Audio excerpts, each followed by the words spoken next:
हुतवाहाय नमः उदासीन नमः कृष्णवर्धने महादेवमुखाय नमः सदैवाय नमः वैश्वानराय नमः जातवेदे नमः श्रीयज्ञपुरुषाय नमः सुखादिसंग्रादेवस्यमादात्मे शीर्षे सप्ताहतदामद्धवर्ष सुखासीनस्मृतः वैश्वानराय षण्डलोदराय वैशाखुतभिस्वाहा गणपते नमः गणानां महामहे कविनाम सर्वतमं भिस्वाहा ब्रह्मणस्वः आनश्रणवन्नोदभिस्वाहा మహాగణమంటే ఆ యొక్క రాయుడు మొదలు చెప్పుతారు, తొక్కుతారు, కాలుస్తారు. ఇలాంటి అన్ని దోషాలు ఉంటాయన్నట్టు. ఆ దోషాలన్నీ తొలగిపోయి విగ్రహం శుద్ధి కావడానికి నిన్న జలాధివాసము అని చేసినాం. ఆ తొక్కినటువంటి చెక్కినటువంటి దోషాలను కాల్చినటువంటి దోషాలన్నీ తొలగిపోవడానికి నిన్న జలాధివాసం చేసినాం. ఇవాళ మనం ధాన్యాధివాసం. ధాన్యాధివాసం ఎందుకోసం అంటే మామూలుగా మనం అన్నం తింటే ఏమొస్తుంది? బలం వస్తుంది. బలం ఎట్లా వస్తుంది? ఆ యొక్క అన్నంలో బియ్యంలో నుంచి వస్తుంది. అంటే బియ్యంలో శక్తి ఉన్నట్టే కదా. ఆ బియ్యంలోని శక్తిని ఇవాళ విగ్రహంలోకి నింపడమే ధాన్యాధివాసం అంటాం. మామూలుగా మనం పిడికెడు బియ్యం తింటేనే ఎంత శక్తి వస్తుందంటే ఇవాళ ఊరందరూ కలిసి నిజంగా 1 క్వింటాల్ 2 క్వింటాల బియ్యం పోస్తాం మనం. ఆ యొక్క బియ్యంలో శక్తిని ఆ విగ్రహంలోకి నింపడమే ధాన్యాధివాసం. ఇవాళంటే మంగళ స్నానాలు. పుట్టిన పిల్లానికి పురిటి స్నానం ఎట్లా చేపిస్తుంటావో ఇవాళ ఈ విగ్రహాలకు ఈ శక్తిని నింపిన తర్వాత మళ్ళీ గోమూత్రము, గోమయము, పాలు, పెరుగు, తేనె, నెయ్యి, చక్కెర ఇవన్నిటితోని విగ్రహాలకు మళ్ళీ ఈ ప్రతిజ్ఞ ద్వారా గ్రామం అంతా కూడా సుభిక్షంగా ఉండాలి, క్షేమంగా ఉండాలని, వ్యవసాయము, వ్యవహారము, వ్యాపారం అంతా సమృద్ధిగా జరగాలని, మీ పిల్లల భవిష్యత్తు మంచిగా ఉండాలని, పెళ్లి కాని వాళ్ళకి పెళ్లి అవ్వాలని, పెళ్లైన వాళ్ళకి సంతానం ఉండాలని, చదువుకున్న వాళ్ళకు ఉద్యోగాలు రావాలని, ఉద్యోగం ఉన్న వాళ్ళకు ఉన్నత ఉద్యోగాలు రావాలని ఆకాంక్షిస్తూ ఈ గ్రామ ప్రతిష్ఠ ద్వారా, ఈ యొక్క బుడ్రాయి ప్రతిష్ఠ, నవగ్రహ ప్రతిష్ఠ ద్వారా ఈ యొక్క ఊరంతా కూడా చల్లగా ఉండాలని ఆ భగవంతుని ప్రార్థన చేసుకుంటూ కొద్ది క్షణాలలో ధాన్యాధివాసం మొదలవుతుంది. భక్తులందరూ కూడా, గ్రామ ప్రజలందరూ కూడా, గ్రామంలో ఉన్న యావత్ హిందూ బంధువులందరూ కూడా ఈ యొక్క దేవాలయ ప్రాంగణానికి రావాల్సిందిగా మనవి చేస్తున్నాము. ఆదిత్యాది నవగ్రహ భగవానికి జై.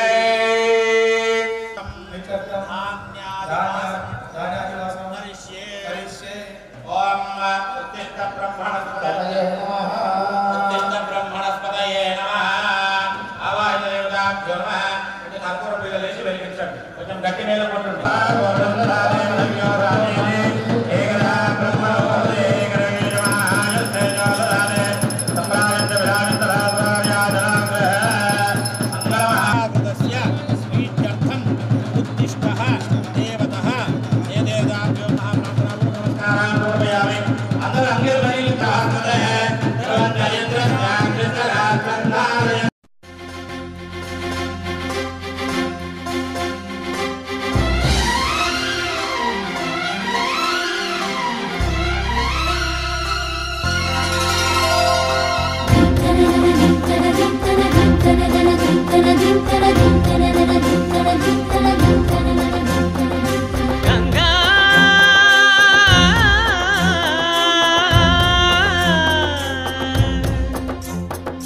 నీ ఉరుకుల రాగంగా నా గుండెల మోగంగా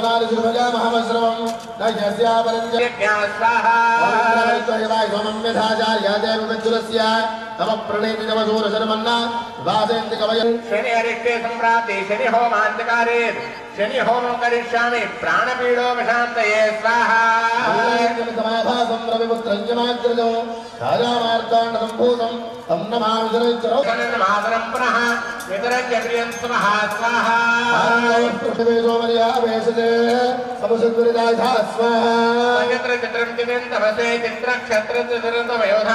చంద్రం రవే పురవీరం బృహంతం చంద్ర చంద్రాభిర్ప్రణతే ఇవ స్వాహా. చంద్రం రయం పూర్వీరం బృహంతం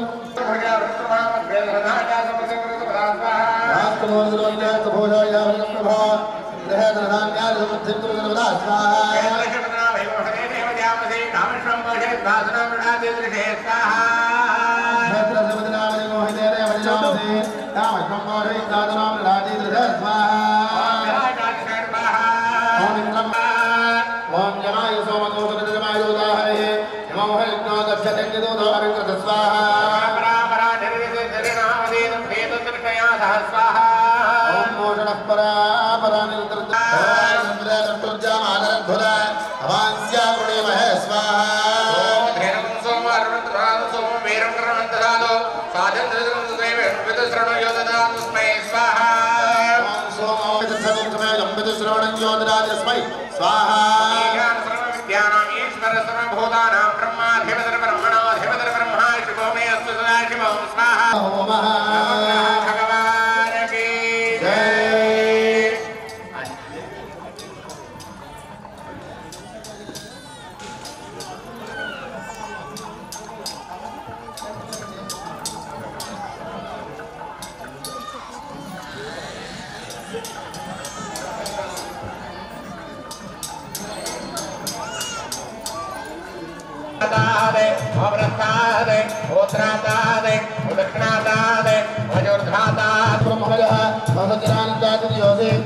భద్రయ్యమ్మ బండారు దేవత రంగశాయి పేటకి రక్షకంగా నీవే కదా రూపంగా వెలిగే నీ రూపం మా ఊరికి కాపుగా నిలిచే మహాశక్తి నీవే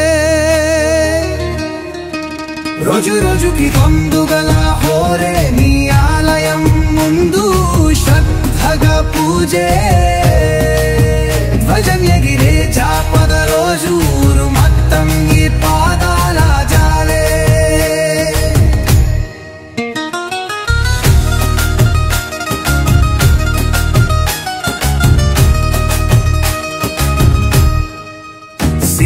సింహవాహినిగా నీవు నేర్చినవేనా మనస్సంతా భయభక్తిలా మునిగిపోయే నిన్ను పూజించే పకి మనిషి ఆశలతో జీవితం వెలిగించుకునే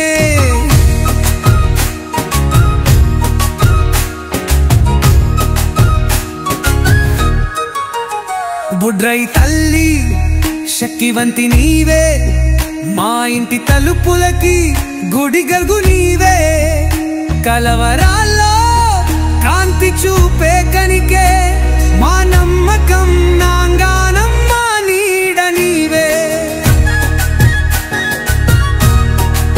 హో రాత్రి వేళ గర్భగు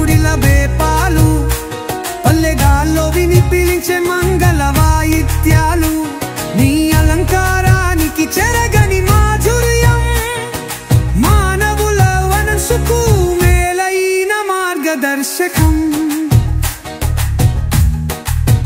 ఒరిగినోరికి బోధరపు నీవే గరిగిన ఊరికి గర్వకారణం నీవే కాలాన్ని తట్టుకుని నిలిచిన తీర్థం భద్రై తల్లి నీవే మా ధర్మం బుద్రయ్యమ్మ అఖండ దీపమే నీ స్మరణతోనే పారే ఈ గీతమే శిరస్సు వంచే ప్రతి భక్తునికి నీ ఆశీస్సులే మహాదైవ మంత్రమే జై బుద్రై తల్లి జై రంగశాయి పేట గ్రామ దేవత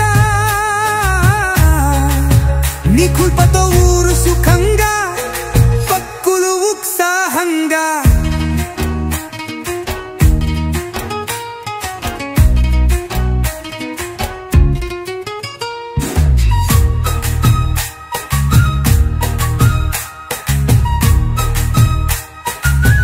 రోజు రోజుకి పొందుగల హోరే నీ ఆలయం ముందు శ్రద్ధగా పూజే ధ్వజం ఎగిరే జాపద రోజు ఊరు మొత్తం నీ పాదాల జాలే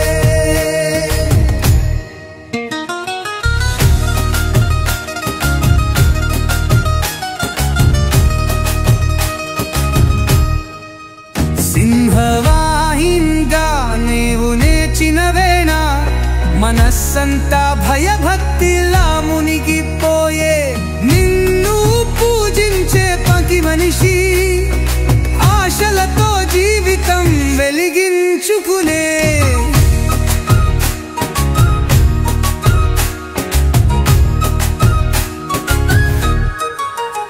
బుడ్రై తల్లి శక్తివంతి నీవే మా ఇంటి తలుపులకి గుడి గల్గు నీవే కలవరాల్లో కాంతి చూపే కనికే మా నమ్మకం నాంగానం మా నీడ నీవే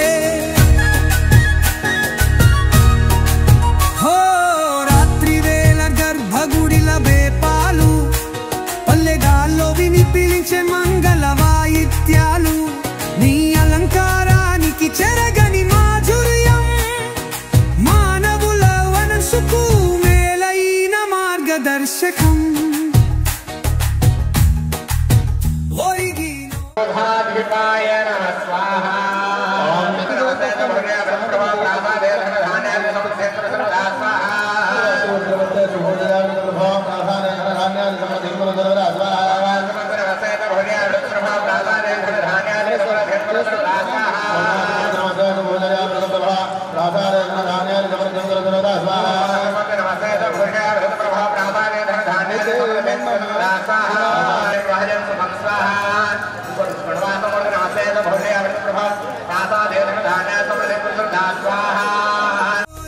బోధరపు నీవే గరిగిన ఊరికి గర్వకారణం నీవే కాలాన్ని తట్టుకుని నిలిచిన తీర్థం భద్రై తల్లి నీవే మా ధర్మం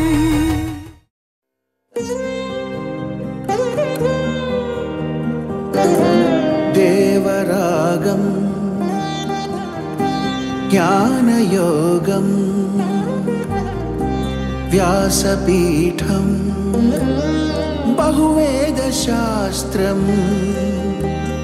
బోధామృతహిత శ్రీమన్నారాయణం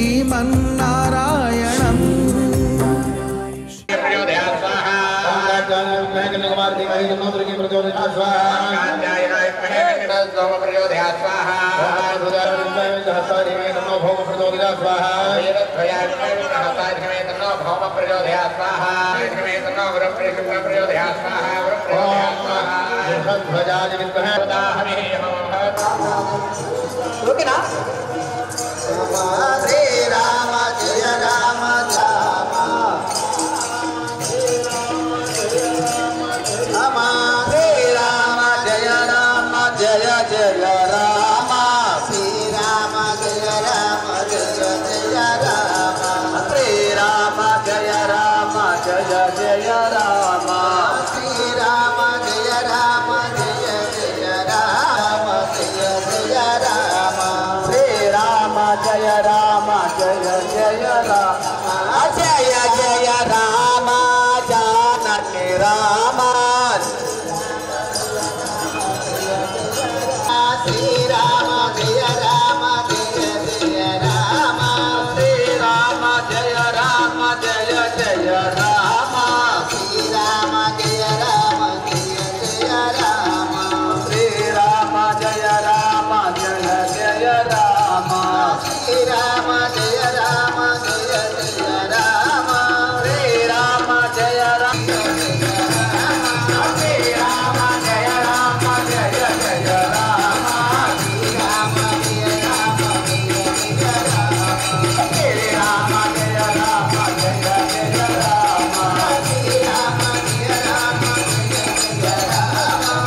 శ్రీరామ జయ రామ జయ జయ రామ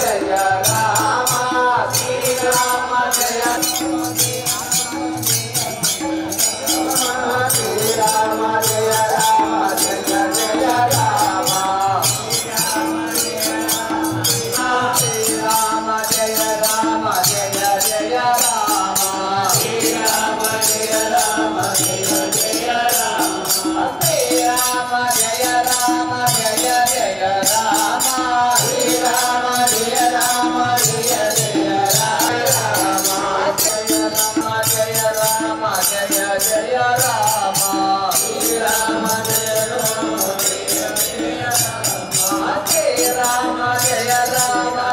జయ రామ శ్రీరామ జయ రామ జయ జయ రామ శ్రీరామ జయ రామ జయ జయ రామ శ్రీరామ జయ రామ జయ రామ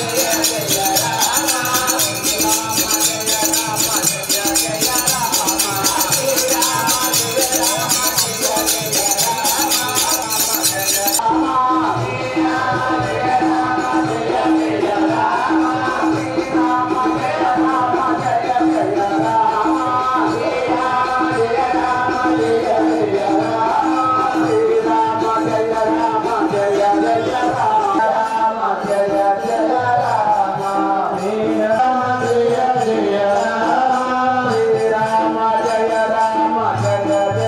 రామ శ్రీరామ శ్రీరామ జయ రామ జయ జయ రామ శ్రీరామ జయ రామ జయ జయ రామ శ్రీరామ జయ రామ జయ జయ రామ శ్రీరామ జయ రామ జయ జయ రామ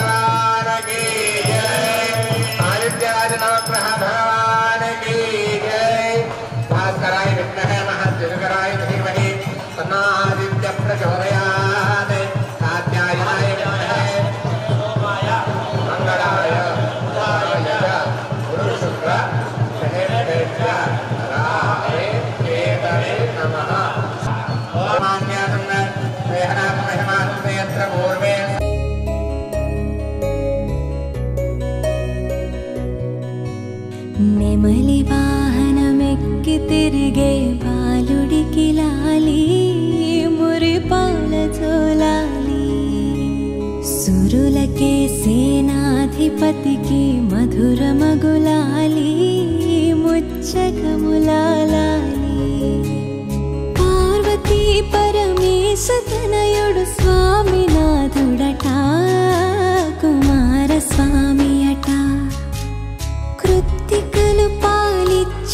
జన్మించిన కార్తికేయుడట ముద్దు బాలుడట ఎదురకు వేళాయనట జూలాలి జూలాలి జూలాలి జూలాలి నెమలి వాహనమెక్కి తిరిగే బాలుడికి లాలి మురిపా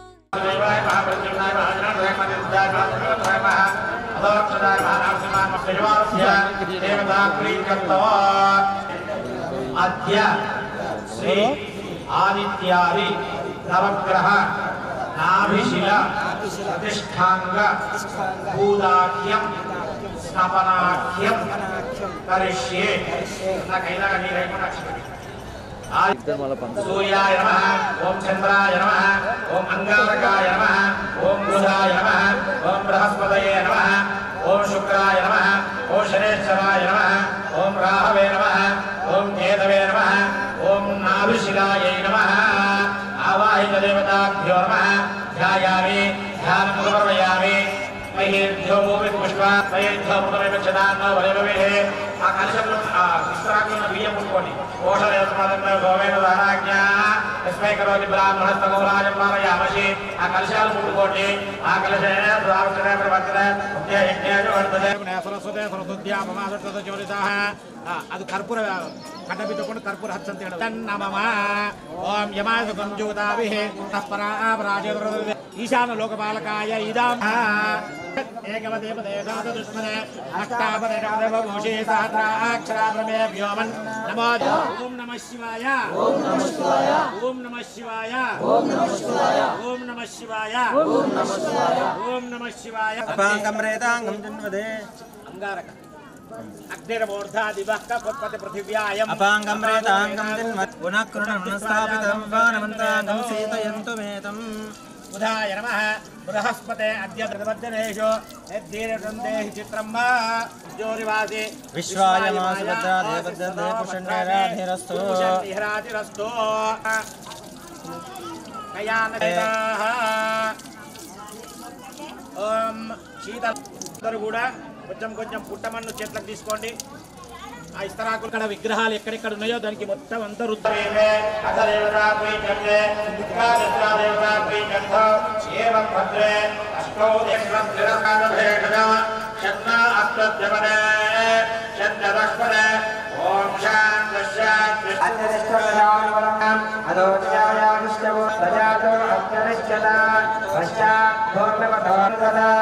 అనంతో అస్యా శ్రీరాజ్యం గ్రీష్మైర్మశరద్రవిః సప్తాస్యా సంసర్దయః త్రిసప్తసమిధకృతాః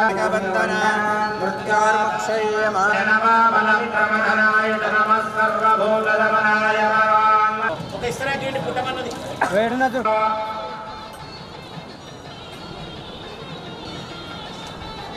గంధోధవాయ నమః రామదేవాయ నమః నమో బలాయ ధాతుంజన్మనే దైవీ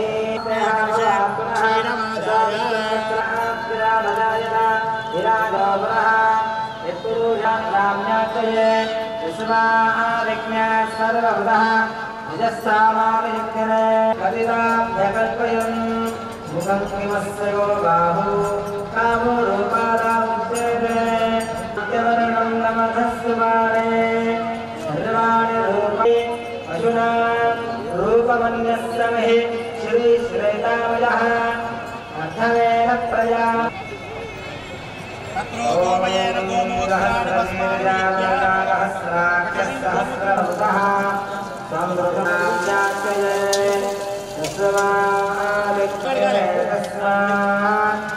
తస్మాజ్జాతా అధర్మయం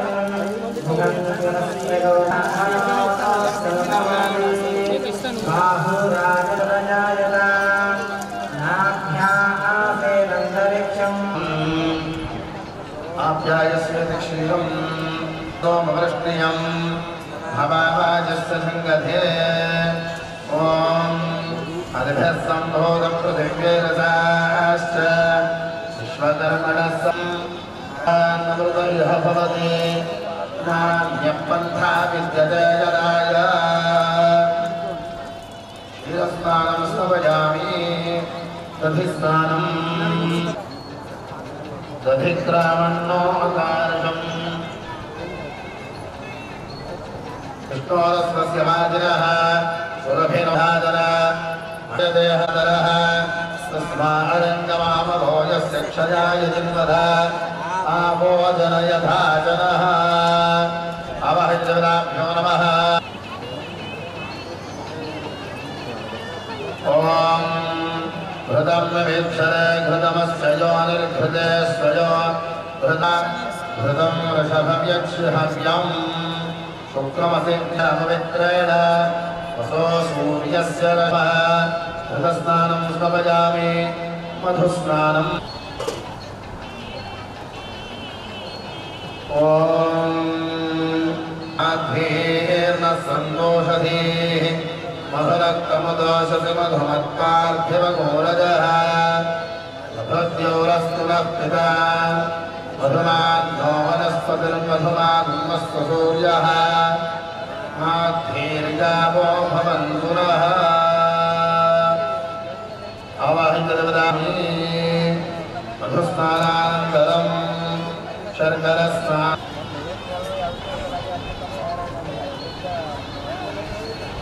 ॐ स्वादुर्मित्राय वरुणाय वायवे बृहस्पतये मधुमागुम्फदाभ्यः शर्करस्नानं समयामि शर्करस्नानानन्तरं अलोरकस्नानम्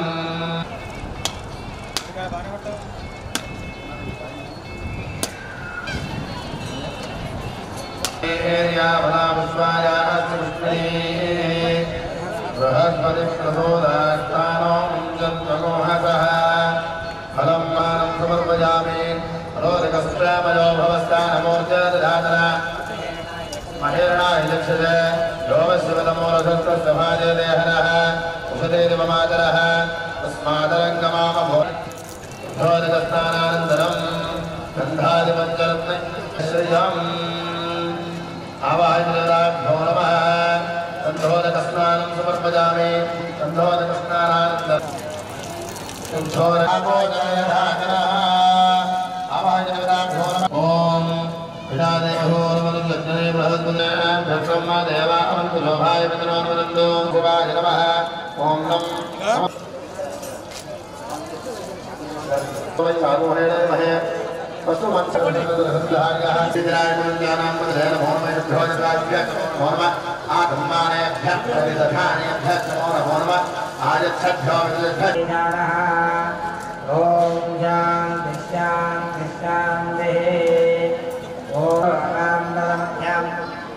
अग्निपरसमोहनं परीक्षणं देवसैभक्तस्वा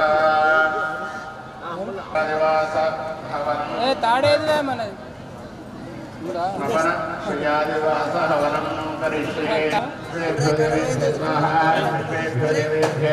राजब्रह्मणां ब्रह्मणस्मधानसनं नादुर्दादं स्वाहा गणपदेदं नमः ఓం శరణ్య స్వాహ. బలి అయిపోయే వరకు ఎవరి పిల్లలు వాళ్ళ దగ్గరనే పెట్టుకోండి, పిల్లలను వదలకండి దయచేసి.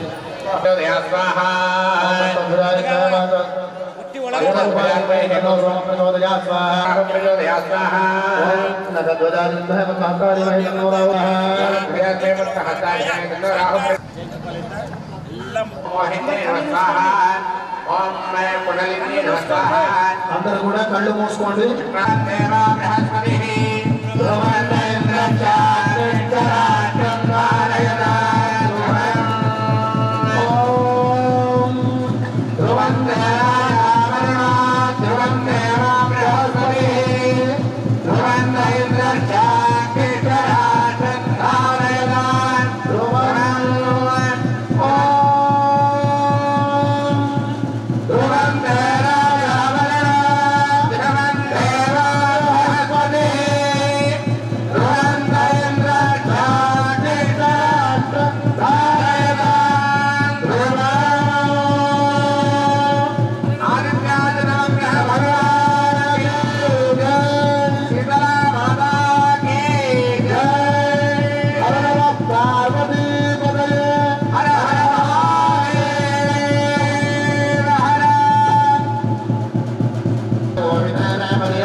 సురులకే సేనాధిపతికి మధుర మగులాలి ముచ్చగులాలి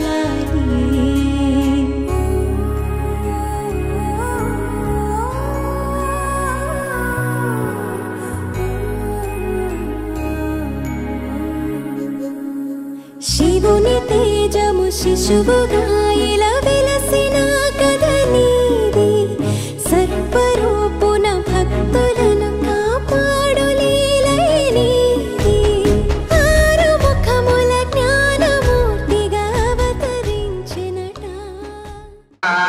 పూర్వమస్వః పాదయోః పూర్వమస్వః హృదయే స్వర్ణమస్వః మూర్ధనే మాతృకాన్యాసః ఓం నమః తాలుకే ఓం నమః ముఖే ఓం నమః దక్షిణ నేత్రే నేత్రాలకు కూడా చెవులకు కూడా ముక్కు అన్నిటికీ ఓం నమః వామనేత్రే ఓం నమః దక్షిణ నేత్రే ఓం నమః వామనేత్రే ఓం నమః దక్షిణ గండే ఓం నమః వామగండే ఓం నమః దక్షిణ నాసాండే ఓం నమః వామనాసాండే ఓం నమః ఊర్ధ్వదంతమంతౌ ఐం నమః అధోదంతమంతౌ ఓం నమః ఓష్ఠే ఓం నమః శుభ నమః లింగే ఓం పం పం పం హం పం నమః దక్షిణ బాహో తం ధం ధం దన్నః వామ బాహో టం ఠం ధం ధన్య కం ఖం గం గం లం నమః పాదయోః సర్వాంగేషు రాక్ష్యాన్యాసః రవిచంద్రాభ్యాం నమః నేత్రయోః భౌమాయ నమః హృదయే బుధాయ నమః స్కందే బృహస్పతయే నమః జిహ్వాయాం దేవోః యదవే నమః కేశేషు రోహిణీభ్యో నమః హృదయే మృగశిరే నమః వృత్సితి ఆర్ద్రాయ నమః కేశేషు ఉన్నతసయ నమః లలాడే పుష్యాయ నమః ముఖే ఆశ్లేషాయ నమః నాసావడే మహాయ నమః దంతేషు పూర్వఫలే నమః దక్షిణకర్ణే ఉత్తరఫలే నమః వామకర్ణే హస్తాయ నమః హస్తయోః మిత్రాయ నమః దక్షిణభుజే స్వాత్య నమః వామభుజే విశాఖాయ నమః హృదయే గణనాథాయ నమః స్తనయోః జ్యేష్ఠాయ నమః దక్షిణగుక్షౌ మూలాయ నమః వామముఖే అంగవీర్యాయ నమః వరాహాయ నమః ముఖే ज्येष्ठाय नमः हृदये आषाढाय नमः कंठे श्रवणाय नमः नखोः औष्याय नमः दक्षिणजङ्घायां महायां वामजङ्घायां उत्तराय नमः चतुर्बाहुषु अनवत्सराय नमः बाहुः परमेभ्यो नमः सन्धिषु चतुर्भ्यो नमः लिङ्गे आहाराय नमः पादयोः शङ्करेभ्यो नमः पादाग्रे अनलभेभ्यो नमः सर्वासन्धिषु गोभ्यो नमः मुखेषु अभ्येभ्यो नमः भ्रूमेषु नदीभ्यो नमः सर्वाग्रे समुद्रेभ्यो नमः कुम्भदेशे ऋग्वेदाय नमः सरसि अधुर्वेदाय दक्षिणपथे नो विभ्रम कारिणी विरूपाक्ष रूपञ्च रसो गन्धञ्च पञ्चमः आगच्छ गृहण संक्षिप्य मोहपाश निबन्धिनी पशुपक्षी मृगाणाञ्च योगमाया मां सर्वं मातृ मद्देवी सुन्दरी इदमर्घ्यं मया दत्तं पूजयं प्रतिगृह्यता निद्रां देवीम् आवाहयामि स्थापयामि पूजयामि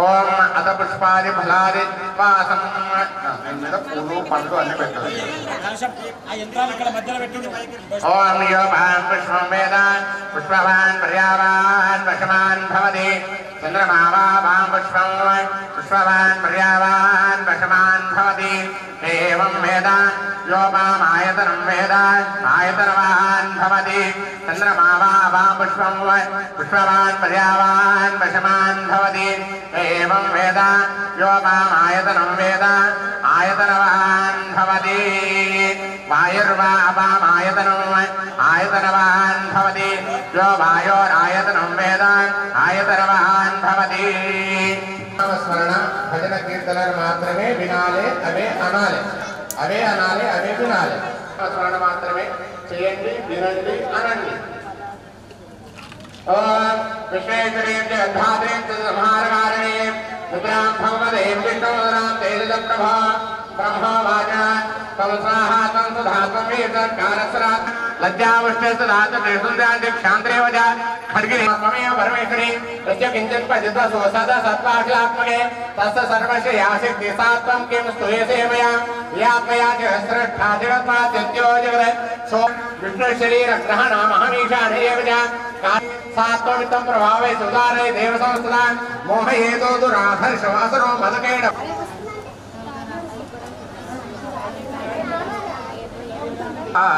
नीरज नील शरीराधर जा प्रेम मंदिरा कानलो नागा मरने मिरा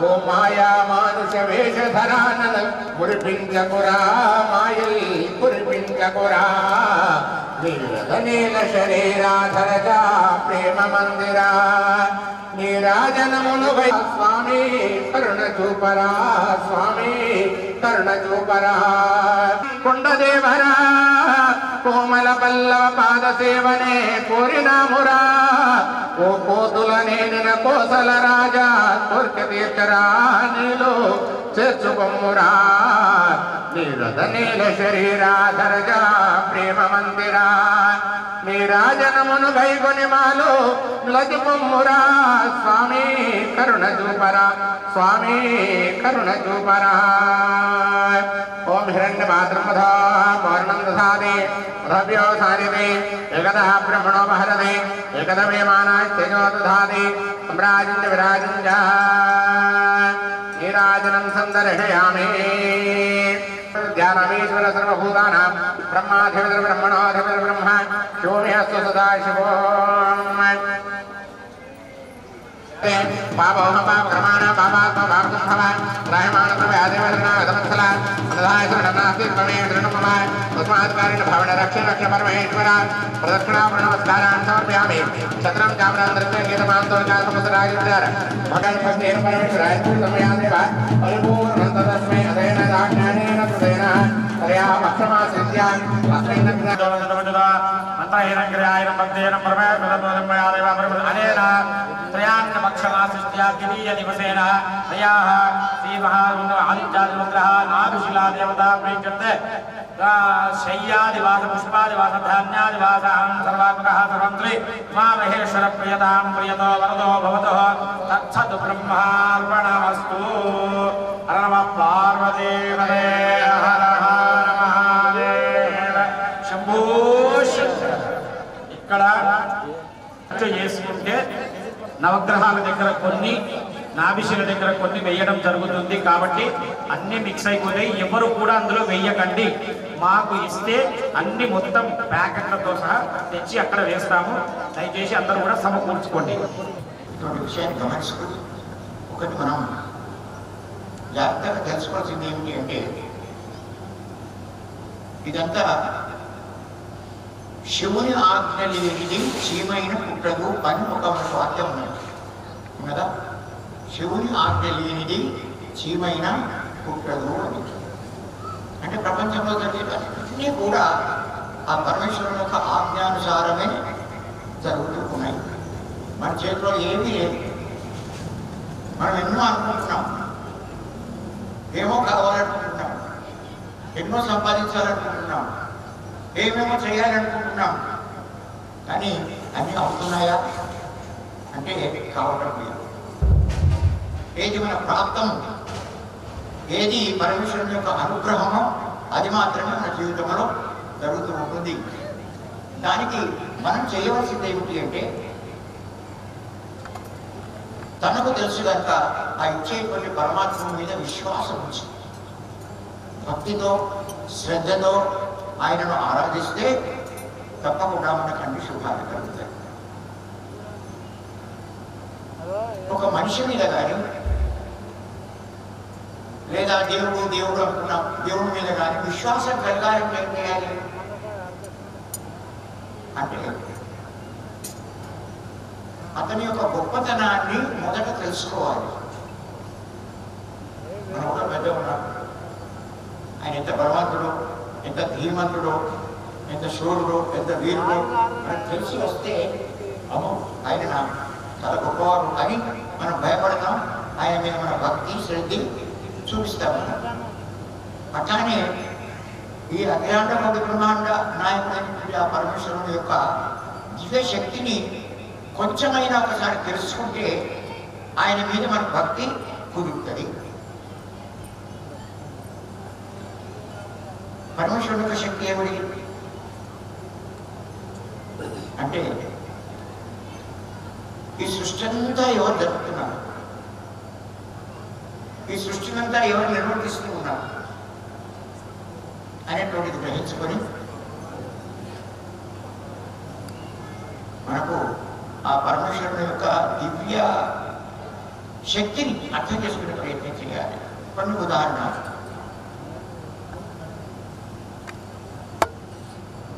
కోయిల ఉంది, దాని పాటలు ఎవరు నేర్పినారు?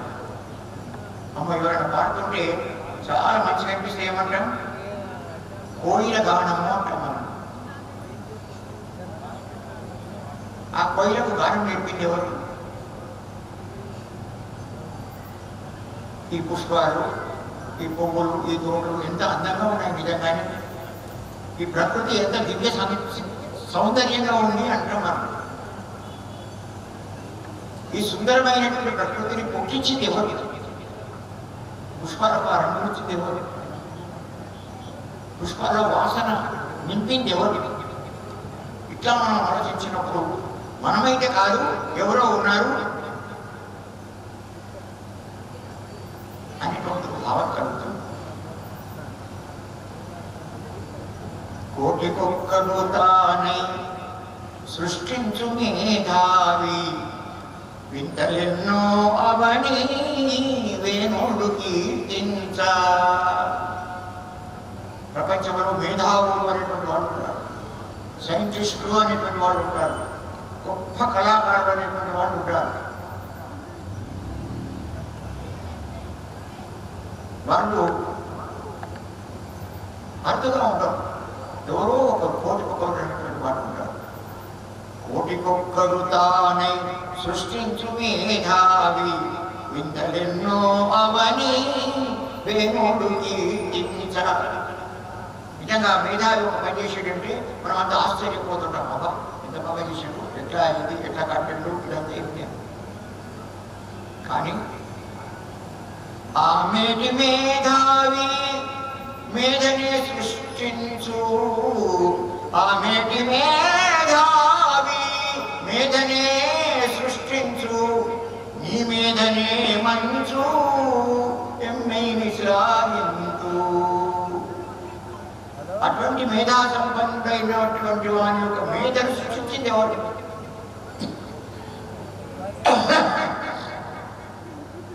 అద్భుతమైనటువంటి మేధా సంపద కలిగినటువంటి ఆ మేధావి యొక్క మేధను సృష్టించింది ఎవరు అంటే ఆ పరమేశ్వరుడు. మరి అతని యొక్క మేధ సంపద ఎంత గొప్పది. కనుక తెలుసుకోవడం చాలా గొప్పమైనటువంటి విషయం నిజంగానే. ఎల్లలోకాలను తన ఇంట కలిగున్నా,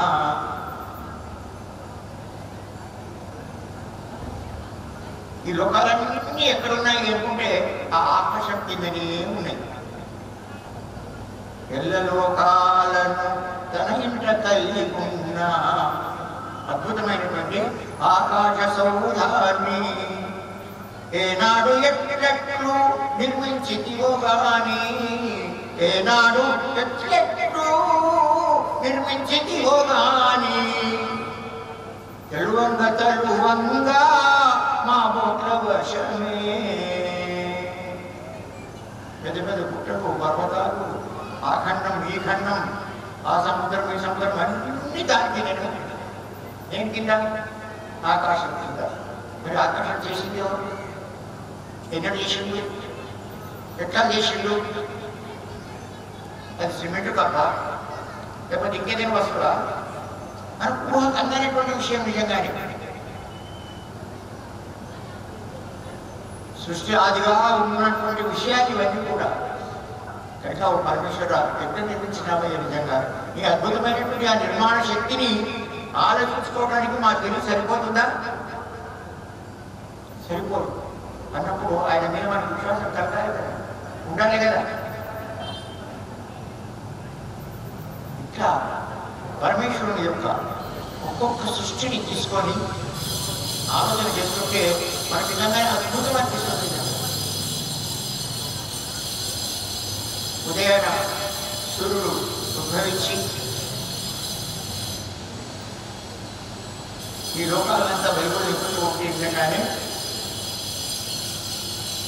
ఆ పనిని ఎవరు చేయిస్తున్నారు? ఆ సూర్యుడిని పంపింది ఎవరు ఈ లోకానికి? సూర్యుడు ఎవరు? మనకు ఆలోచన చేసుకునేటువంటి అవగాహన మనకు సామాన్యంగా సూర్యుడు చంద్రుడు ప్రపంచంలో మనం విధంగానే ఆ సూర్యుడిని సిద్ధం చేసింది ఎవరు? ఈ బరువు తయారు చేసిందంటే ఇది బాగుంటుందంట.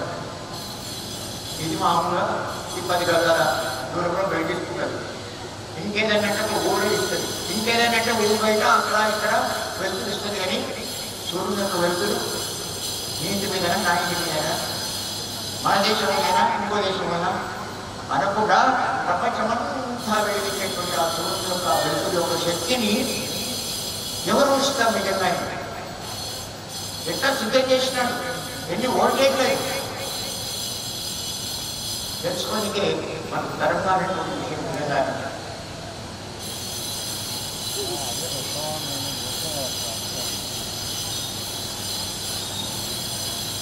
ఇట్లా ఒక్కొక్క విషయాన్ని తీసుకుంటే మనకు పరమేశ్వరుడు ఇది నేను చేసింది కాదు, మా నాయన చేసింది కాదు, మా తాత చేసింది కాదు, ఎవరో ఒక ఆయన చేసింది.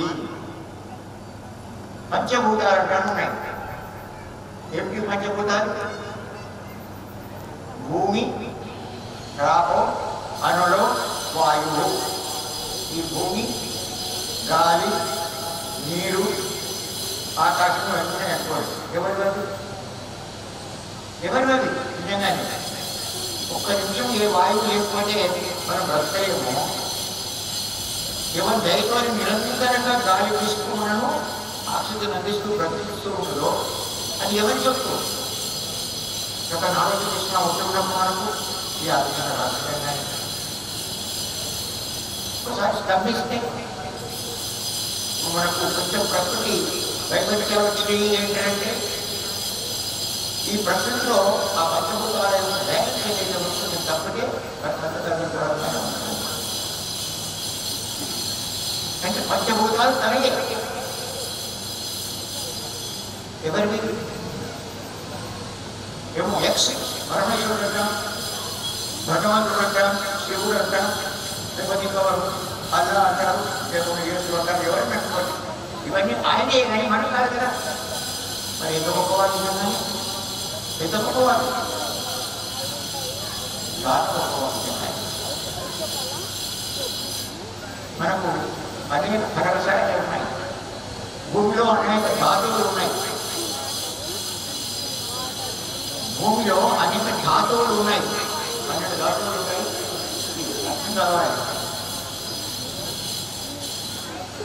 మనం బంగారం అంటే గింజ బంగారం కంటే అబ్బా ఎంత భాగ్యవంతులు అనుకుంటాం. బంగారం ఎక్కడ ఉంటుంది? బంగారం భూమిలో ఉంటుంది. అది ఏమంటుంది? భూమిలో నుంచే బంగారం వస్తుంది కదా. ఆ భూమిలో ఉన్నటువంటి బంగారం ఎవరికి? సముద్రాల్లో ఉండేటువంటి రత్నాలు ఇవన్నీ కూడా ఎవరి యొక్క నిజంగానే అని ఆలోచించినప్పుడు ఇవన్నీ కూడా పరమేశ్వరుడు అనేటువంటి వాడు ఉన్నాడు. దాంట్లో మన చరిత్రలో ఉండే బ్రహ్మ విష్ణు మహేశ్వరుడు బ్రహ్మని సృష్టి చేసింది, విష్ణుమూర్తి కాపాడుతూ ఉన్నాడు, పరమేశ్వరుడు చేస్తాడు అన్నట్టు ఉన్నాయి ఇతిహాసాలు. కనుక మొదట మనకు పరమేశ్వరుని మీద భక్తి కలగటానికి ఇట్లా ఆలోచన చేస్తే నేను మీకు అందిస్తున్నా. ఇట్లా ఇటువంటివి కొన్ని 100 ఉదాహరణలైనా మీకు దొరుకుతాయి నిజంగానే.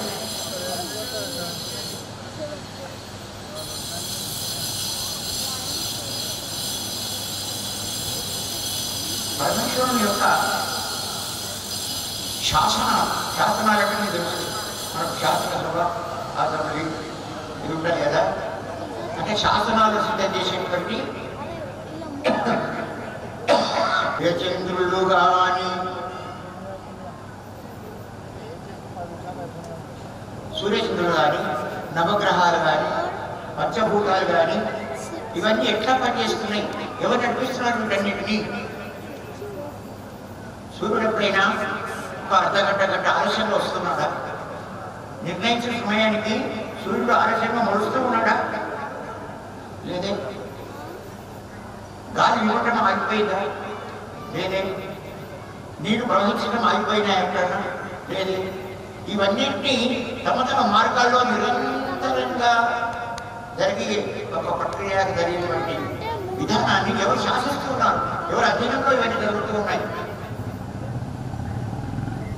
అంటే పరమేశ్వరుని యొక్క భూ సంపద కానీ, ఏ సంపద కానీ, అరణ్య సంపద కానీ, ఏమున్నా అన్ని పరమేశ్వరునిపై కనుక మనకు ఆ పరమేశ్వరుని యొక్క సంపదలో వెంట్రుకంత, ఇసుమంత, కసమంత ఆస్తి ఏదైనా ఉంటే మనం మహా సంపదలో అనుకుంటున్నాం. మన దగ్గర 1 కిలో బంగారం ఉంటే మనం ఎంత అనుకుంటున్నాం? మనసులో దగ్గర ఉండే అనుకోని ఉన్నాడు ఉన్నాయి అనుకోండి. కానీ భూగోళంలో ఎన్నున్నాయి నిజంగా. ఇలా డబ్బులో పెద్ద బంగారం ఉంది, అది ఇవ్వండి అంటే పరమేశ్వరుడి. పరమేశ్వరుడు ఎంత గొప్ప సంపన్నుడు. 100 అయ్యుంటే మనకి ఎంతైనా ఇస్తాడు కదా. ఒక కిలో అడిగినా ఇస్తాడు, 10 కిలోలు ఇస్తాడు, ఎంతైనా. ఇట్లా మనం ఆలోచన మీకు అందిస్తున్నాం. ఇటువంటి ఎన్నో ఉన్నాయి ఉదాహరణలు. కనుక పుణ్యముఖులారా, మనం ఒక ఆధ్యాత్మిక మార్గంలో ఉన్నప్పుడు దేవుడు, భక్తి, సాధన, మోక్షము ఇవి ఉన్నాయి. మన జీవిత లక్ష్యం అదే. మనం సాధించవలసినటువంటి అవే కానీ తుచ్చమైనటువంటి ప్రాపంచికమైనటువంటి భౌతిక వస్తువులు కావు అనేటువంటి నిర్ణయానికి మనం రావాలి. మన భాగవతం ఏం చెప్తుంది? దీన సుఖము లేదు, దివ్య కీర్తి లేదు. ఏనా దేంట్లో మరల పుట్టి చనిపోవడం, మళ్ళా పుట్టడం, మళ్ళా చనిపోవడం. దీన సుఖము లేదు, దివ్య కీర్తి లేదు. జగతి పుట్టి చచ్చి పొరల నీడ మరణ పుట్టని చావని యోగ వ్యక్తి కొండ దొంగతనము అని భాగవతంలో ఒక పద్యం ఉన్నది. సుఖమా ఈ మానవ జన్మ? మానవ జన్మ సుఖం కాదు. పుట్టేటప్పుడు ఏడుపే, ఉన్నన్ని దినాలు ఏడుపే, పోయేటప్పుడు ఏడుపే, అంత ఇలా ఉంటుంది మన జీవితం అంతా కూడా. కనుక చాలా ఆలోచన చేసి కొంత జీవితాన్ని సామాన్యులకు అందరికీ మనసులో నాటుకునేటువంటి విషయం పిల్లలు దాన్ని అనుసరిస్తారు. పెద్దలు అంటే ఈ వయసులో ఉన్న వాళ్ళు తెలియకపోతే ఇక్కడ పెద్దవాళ్ళు 90 ఏళ్ళు దాటిన ఈ వయసులో ఉన్నవాళ్ళు ఏం చేయాలి? మనం బ్రహ్మచర్యం అయిపోయింది. మానవ జీవితంలో ఎన్ని ఆశ్రమాలు ఉంటాయి? ఆశ్రమాలు అంటే కష్టమైనటువంటి రావు. బ్రహ్మచర్య ఆశ్రమం 25 ఏళ్ళ వరకు బ్రహ్మచర్యం. తర్వాత గృహస్థ ఆశ్రమం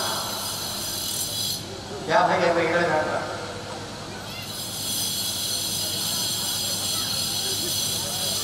తర్వాత వానప్రస్థ ఆశ్రమం దగ్గర 50-60 ఏళ్ళు. రిటైర్మెంట్ వయసు ఉంటుంది కదా, అక్కడ నుంచి 70-75 దాటిన తర్వాత ఆ తర్వాత సన్యాసాశ్రమం అని ఉంటుంది. ఇక 4 ఆశ్రమాలు ఉంటాయి. మనం ఎక్కడున్నాం, ఎక్కడ ఏ ఆశ్రమంలో ఉన్నప్పుడు ఏం సాధించాలి ఎవరికి తెలియలేదు.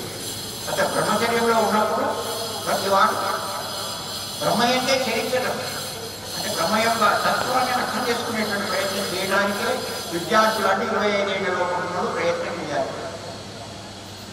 మన చదువు ఏమిటి, మనమేమిటి, అట్లా భగవంతుడు చదవడం మన పిల్లలు ఆలోచన చదువు నేర్చుకుంటున్నారా, నేర్చుకున్నామా అంటున్నామా, ఉన్నాయి అంటున్నామా? అసలు లేదు. గురుకులాలు 25 ఏళ్ళ వరకు బ్రహ్మచర్య దీక్షలో ఉండి చదువుకొని ఆ తర్వాత గృహస్థాశ్రమాన్ని స్వీకరించేవాళ్ళు. గృహస్థాన్ని చక్కగా నిర్వహించి ఎక్కడ నిర్వర్తించాలో అక్కడ నిర్వర్తించి తర్వాత వానప్రస్తుడై ఆ తర్వాత కన్యాన్ని పూర్తిగా స్వీకరించి జన్మం ధరించుకునేటువంటి వారు. ఈ ఉన్నయం చెప్పేవాళ్ళు అందుకని ఇవి ఉన్నాయని తెలిసేది ఎక్కడ అంటే నిన్ను అనుకున్నట్టుగానే ఇటువంటి కార్యక్రమాలు, ఇటువంటి ఆధ్యాత్మిక కార్యక్రమాలు గురు పీఠాల్లో, గురు చరణాల్లో ఇటువంటి విషయాలు తెలుసుకునేటువంటి అవకాశం ఉంటుంది కనుక తెలుసుకునే ప్రయత్నం చేయాలి కదా. భగవంతుని యొక్క గొప్పతనం మనకు తెలిసినప్పుడు ఎవరు కానీ ఒక ఎదుటి యొక్క వ్యక్తి యొక్క గొప్పతనం తెలిసిందంటే ఇప్పుడు సరెండర్ అయిపోతారు.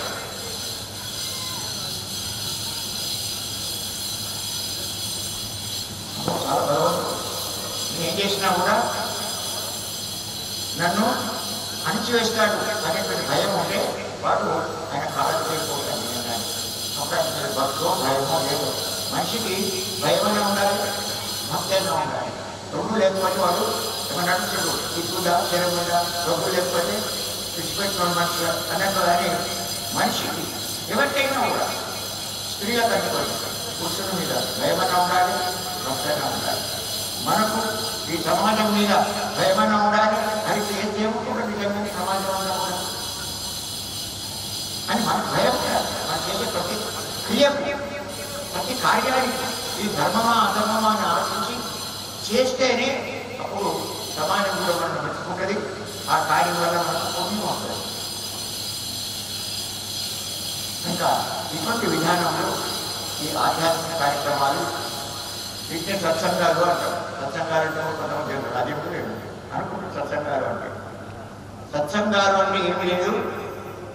సత్ అంటే ఏదైతే శాశ్వతంగా ఉండేటువంటి భగవత్ తత్వం పదార్థం ఉన్నదో దాని అంటే దానితో లింక్ ఉండటం, భగవంతుడి గురించి ఆలోచన చేయటం, భగవద్భక్తులు ఉంటే వాళ్ళ సేవ చేయటం, భగవత్ కృతమైనటువంటి శాస్త్రాలు ఉంటే ఆ శాస్త్రాలను చదువుకోవడం, అధ్యయనం చేయటం,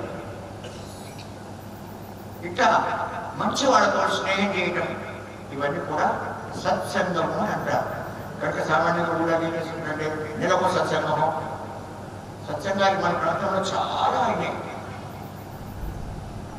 ఇట్లా ఎవరైనా ఒక పెద్ద తెలిసినటువంటి వాడు తెలుసుకోవడం, ఇంత సంకీర్తనం చేసుకోవడం, ఇంత పారాయణం చేసుకోవడం, ఇంత భగవన్నామం చేసుకోవడం, తర్వాత పెద్దలతో ఏవైనా మంచి మాటలు వినటం, ఆచరించే ప్రయత్నం చేయడం, ఇది సత్సంగం అనుకోండి.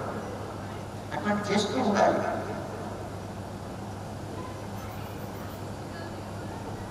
కనుక చెప్పవలసినవి పెద్దలకు మా యొక్క పెద్దల చేత వెళ్ళినటువంటి వాళ్ళకు చెప్పాలని ఎంతో ఉంటుంది. కానీ ఎక్కడ సమయం అభావం అంట. మనం సమయం లేదు మన దగ్గర. వినేవాళ్ళు ఎవరు? ఎంత ఓపిక ఉండాలి వినాలంటే. వినటం ఎవరికైతే అలవాటు అవుతుందో వాటికి నిజంగానే భక్తి ప్రారంభమైనట్టు లెక్క. ఎందుకు లెక్క? ఎందుకంటే భక్తిలో నవవిధ భక్తులు అంటారు. దాంట్లో మొట్టమొదటి శ్రవణం. శ్రవణం అనేటువంటిది అంటే వినటం అనేటువంటిది. సరిగ్గా వినకపోతే, వినటం సరిగ్గా వింటే ఏమని అర్థమవుతుంది, కానీ సరిగ్గా వినకపోతే ఏ పని చేయలేము. ఒక తండ్రి కొడుకును కొండకాయకు పోయినా అధికారంట. వాడు సరిగ్గా వినలేకపోయి వాడు బెండకాయకు పోయిందంట. బెండకాయలకి కొండ మనసు కొడుకు చేసేదో చేస్తుంది. ఎప్పుడైనా ఉన్నాం కొండకాయ అంటే బెండకాయ కనిపించదా అంటారు. అర్థమేమిటి? వినటం సరిగ్గా వినకపోతే ఎవరు కానీ చెప్పేటువంటి వినకపోతే మరి దాని భావం తెలియదు కనుక చక్కగా మన శాస్త్రాలన్నీ వినాలి. శ్రవణం, కీర్తనం, నామస్మరణం, ఇవన్నీ 9 రకాలుగా మనకు భక్తి అనేటువంటి ఉంటుంది. తెలుసుకోవాలి.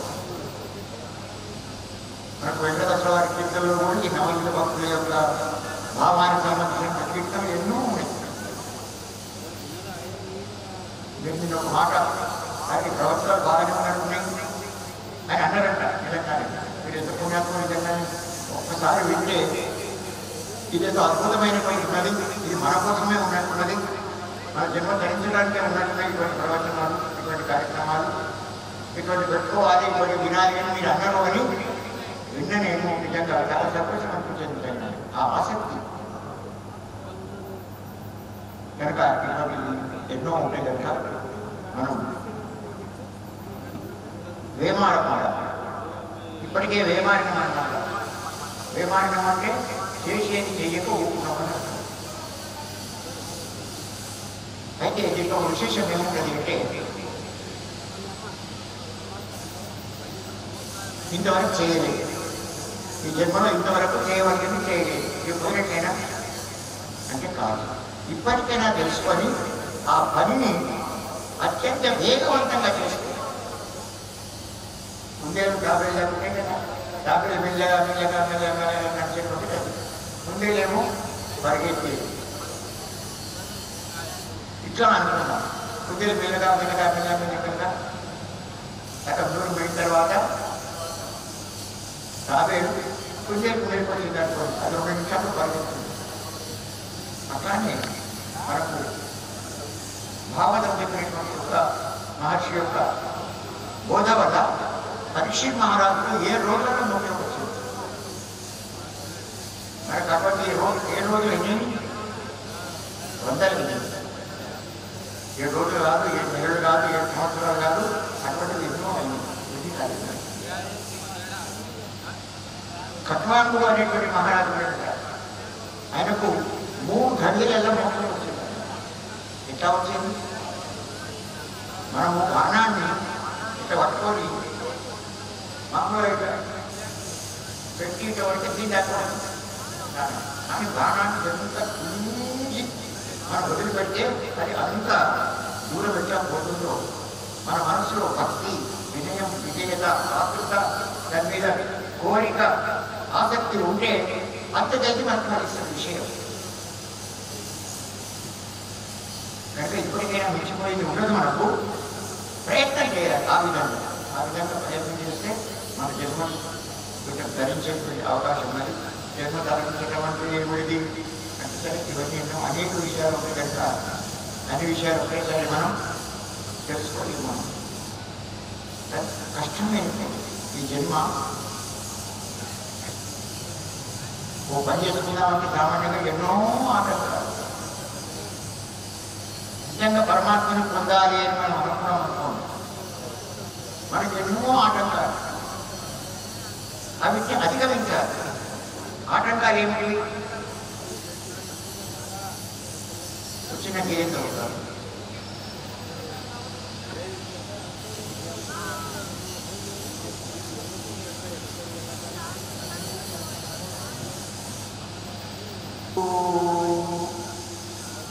ఇహమందున పరమ సుఖము పొందగోరు వారికి బ్రతుకు పూలబాట కాదు. ఎప్పుడైతే వచ్చి ఉపన్యాసాలు ఇచ్చిండ్రు, నిజంగా పరమాత్మ పొందుదామని మీకు అనిపించినా కూడా అది అంత సులువుగా దొరికేటువంటి ప్రాసమా? అతి కైలాసపు ఆటలోని బాట వంటిదే సుమా. కైలాసం ఆడుతుంటే ఎంత మితమైనట్లు అనిపిస్తుంది. కొంచెం మనకు అవ్వలేదు, ఎక్కడ పడంటే మనం పాము మన కిందికి వస్తాం, మన మీదకి పోతాం, మన కిందికి వస్తాం. అట్లానే మనము ఈ జన్మలో మింగేటువంటిది ఏమిటి? పరమేశ్వరుడికి పోయకుండా కామ క్రోధ మోహ లోభ మదమచ్చరమనియడు కంటకములు అడు అడుగున పుచ్చుకొనే దారి బ్రతుకు పూలబాట కాదు.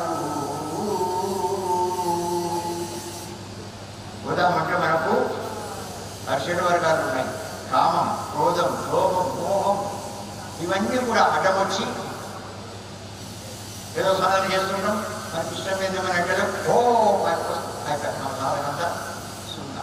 కామ క్రోధ మోహ లోభ మదమత్సర మనియేడు కంటకములు అడుగడుగున పుచ్చుకునే దారి అయి బ్రతుకు పూలబాట కాదు.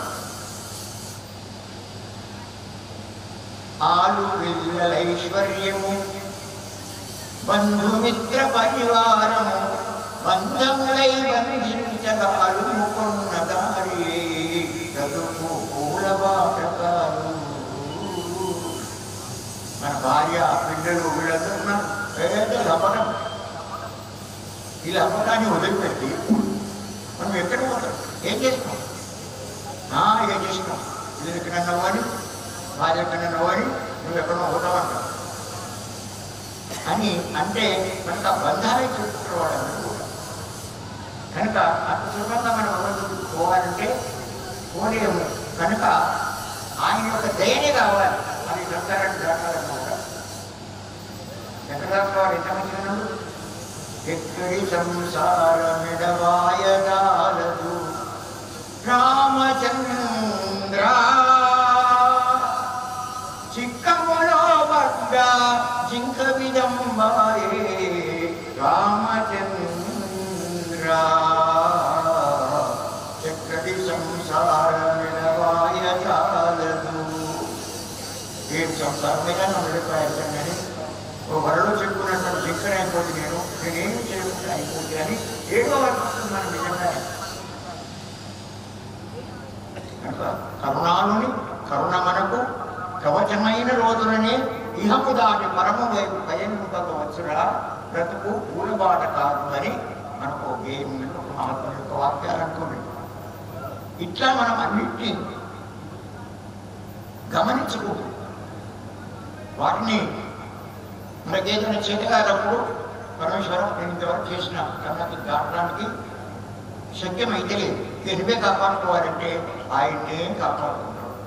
ఆయన మీద విశ్వాసం ఉంచి ఎవరైనా నువ్వు భగవంతుడు నీకు వచ్చినప్పా అన్నట్టు ఆయన కాళ్ళు పడుకున్నావు అనుకోండి. ఇక ఆయన ఏమంటాడు? నీకు అదంతా ఎదుగుతుంది, నువ్వు అంతా నేను కాపాడుకుంటావు, నీ రక్షణ నీ క్షేమం యోగం అని నేను చూసుకుంటాను. ఎట్లా అంటాడో యోగక్షేమం మహామ్యమం. పరమేశ్వరుడు మన యోగాన్ని క్షేమాన్ని తానే చూసుకుంటాడు. ఎప్పుడైతే పరమేశ్వరుని మీద మనకు భక్తి నిలుస్తుందో. అర్థమైందా? ఇట్లా నాకు సమయం ఏంటంటే ఇంకా భగవద్గీత గురించి మీకు ఎంత మాట్లాడాలి. భగవద్గీత గురించి చెప్పచ్చు. భగవద్గీత ఏమేమి 18 అధ్యాయాలు అంటారు. ఎందుకు చెప్పడం అంటే భగవద్గీత చదవాలనేటువంటి నిష్ట కోరిక మీకు కుదరటానికి. అట్లానే రామాయణం గురించి చెప్తామనుకోండి. రామాయణంలో రాముడు ఇట్లా ఇంకా ఇంకా ఇట్లా సీతమ్మ ఇట్లా కథనం ఇట్లా అని చెప్పటం వల్ల మీకు ఒక భావన ఉంటుంది నిజంగానే. అవును కదా, అట్లా చేస్తేనే కదా జీవితం గట్టెక్కేది అనేటువంటి భావన మీరు కలుగుతుంది. అట్టే భాగవతం అట్టే భాగవతం. ఇవన్నీ మన జీవితాన్ని సరిదిద్దుకోవడానికి పనికొచ్చేటువంటి మహాగ్రంథాలు. మనకి గ్రంథాల పేరు కూడా తెలియదు. ఏం చూస్తారు నిజంగానే. అన్నెందుకయ్యా అని మనకు అందించినోళ్ళు భగవద్గీత ఒకటి, భాగవతం ఒకటి, భారతం ఒకటి, రామాయణం ఒకటి. ఇక కొన్ని ముఖ్యమైనటువంటి గ్రంథాలు ఉన్నాయి. 18 పురాణాలు ఉంటాయి. అనేకం అనేకం అనేకం. ఈ విధంగా ఇది మీకు బీజా వ్యాపారం అనుకోండి. అంటే విత్తనం పెట్టడం అనుకోండి. విత్తనం పెట్టి అది రాను రాను రాను ఎట్లా మనకి మహాపురుషంగా మారుతుందో మీకు ఈ భావన, ఈ సద్భావన మీ మనసులో ఇట్లా ఉంటుంది. ఆధ్యాత్మికం అంటే ఇదే, మనం చేయవలసింది అదే, మనకి భౌతిక వాదమే కాదు అనేటువంటిది మీకు అనిపిస్తే, అది కాదనిపిస్తేనే దాన్ని వదులుకుంటారు. కానీ అనుకునే రుచి ఉన్నది, అనుకునే రుచి ఉన్నది, అనుకునే రుచి ఉన్నది అంటే ఇక అంటే మన సంగతి వివేకాయకున్నటువంటి ఉదాహరణ చెప్తారు. ఒకటి మాదిరిగా మాట ఎంతో సంతోషం. ఇంకా ఎప్పుడైనా అవకాశం ఉన్నప్పుడు ఏదైనా మీరు ఏదైనా కార్యక్రమం పెట్టుకోండి. పుణ్యకార్యం వచ్చినప్పుడు ఆ కార్యాలతో పాటు ఇక్కడ శ్రవణం చేసేటువంటి ఏదైనా కార్యక్రమం. 7 రోజులు సప్తాహం మీద భాగవత సప్తాహం, రామాయణ సప్తాహం, భగవద్గీత సప్తాహం 7 రోజులు పెట్టుకుంటే 7 రోజులు ఉదయం సాయంకాలం సాయంకాలం 3 గంటలు చెప్తుంటే కొంతవరకు తెలుస్తుంది. అంటే మీ ఆసక్తి చూస్తుంటే అట్లా మీరు ముందు ముందు ఈ ఆధ్యాత్మిక మార్గంలో చక్కటి పురోగతిని పొందేటువంటి ఆసక్తి ఉన్నవాళ్ళు అనిపిస్తుంది కనుక మీ అందరి శ్రీచరణాల్లో నమస్కరిస్తూ సమయం ఏంటంటే గుర్తు చేస్తున్నారు కనుక నేను ముగిస్తున్నాను. హర నమ పార్వతీ పదయే హర హర మహాదేవ శంభో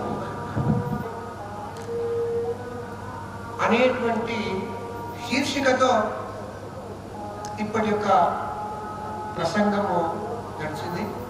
అంటే సృష్టిస్థితి లయకారకుడైనటువంటి శివుడు, ఆ శివుడి ఆధీనంలో ఉన్నటువంటిదే ఈ యొక్క సృష్టి. అందులో ప్రకృతి సంపద, పంచభూతాలు, మరి వీటితో మనము నేర్చుకోవాల్సింది ఏంటి? ఈ సృష్టిలో మనం వచ్చాం. ఈ సృష్టిలోకి వచ్చిన తర్వాత ఒక మానవాళిగా మానవుని యొక్క జీవన విధానం, మానవ మనుగడ, వీటికి ఉన్నటువంటి రహస్యాలు మనము భారతదేశంలో అనేకమైనటువంటి గుడులను మనము పరిశీలించినట్లయితే ప్రతి గుడి పైన చిత్రలేఖనము, శిల్ప సంపద, శాస్త్రీయ ప్రమాణాలు, లలిత కళకు సంబంధించినటువంటి చిత్రాలు ఉన్నాయి. ఇవన్నిటిని కూడా పూర్వీకులు దేవాలయాల్లో నిక్షిప్తం చేశారు. ఎక్కడ చేసినా అవి కనుమరుగవుతాయి. కానీ దేవాలయాలలో శిల్ప సంపదలో అవన్నీ ఇప్పటికి కూడా మనకు కనిపిస్తున్నాయి. మన భారతదేశంలో ఉన్నటువంటి దేవాలయాల పైన అనేక మంది పరిశోధన చేశారు. ఎందుకు దేవాలయాల పైన చిత్రలేఖనం చేశారు, శిల్ప సంపద పెట్టారు? అందులో శాస్త్రీయ ప్రమాణాలు దాగి ఉన్నాయి అనే విషయాన్ని, మానవాళి యొక్క జీవన విధానాన్ని, మనము మానవుడిగా ఉన్న మహనీయుడిగా ఎలా కావాలి, దానికి మనము సాధించినటువంటి సాధన ఏంటి, ఎలా సాధించాలి అనే విషయాన్ని ఉల్లంఘంగా దైవముఖ ఆధీనంలో మనమందరం ఉన్నామనే విషయాన్ని నాగభూషణ గారు అనేక విషయాలను పొందుపరిచి సోదాహరణంగా తన అమూల్యమైనటువంటి సమయాన్ని మనకు కేటాయించి మంచి గానం వచ్చే మనల్ని ధరింపజేసినటువంటి నాగభూషణ గారికి సభాముఖంగా మరొకసారి ధన్యవాదాలు తెలియజేస్తూ, నేటి ప్రధాన వక్త అపర పోతనామాత్యుడు అంటారు. పోతనామాత్యుడు ఒకవైపు పొలాన్ని దుంతూ మరోవైపు కలంతో భాగవతాన్ని రాశాడు. ఒక చేతిలో హలం, మరో చేతిలో కలం. బొబ్లాది రాఘవేంద్రాచార్య యొక్క పరిచయం. వారు నవాపేట వాస్తవ్యులు. తాను వ్యవసాయం చేస్తూ వ్యవసాయ క్షేత్రంలోనే పర్ణశాల అంటున్నాం ఇప్పుడు, అక్కడే మంచిగా ఆశ్రమాన్ని ఏర్పాటు చేసుకున్నాడు. తన ఇంట్లోనే రాముడిని ప్రతిష్ఠించుకున్నాడు. ప్రతి సంవత్సరము మల్లెమాల రామాయణాన్ని సప్తాహంగా 7 రోజుల పాటు మల్లెమాల రామాయణాన్ని ప్రవచనం చేస్తాడు. అనేకమైనటువంటి ధార్మిక కార్యక్రమాలు చేస్తూ వికారాబాద్ జిల్లా అనంత సాహితీ సమితి అధ్యక్షులుగా వ్యవహరిస్తూ సాహితీ లోకంలో అనేక రచనలు చేస్తూ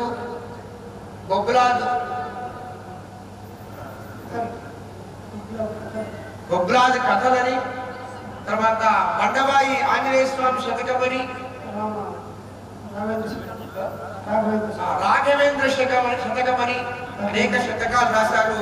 కొన్ని అముద్రితాలుగా ఉన్నాయి. ఇప్పుడు సంపూర్ణ రామాయణాన్ని కూడా రాశారు. త్వరలోనే మన ముందుకు రాబోతుంది.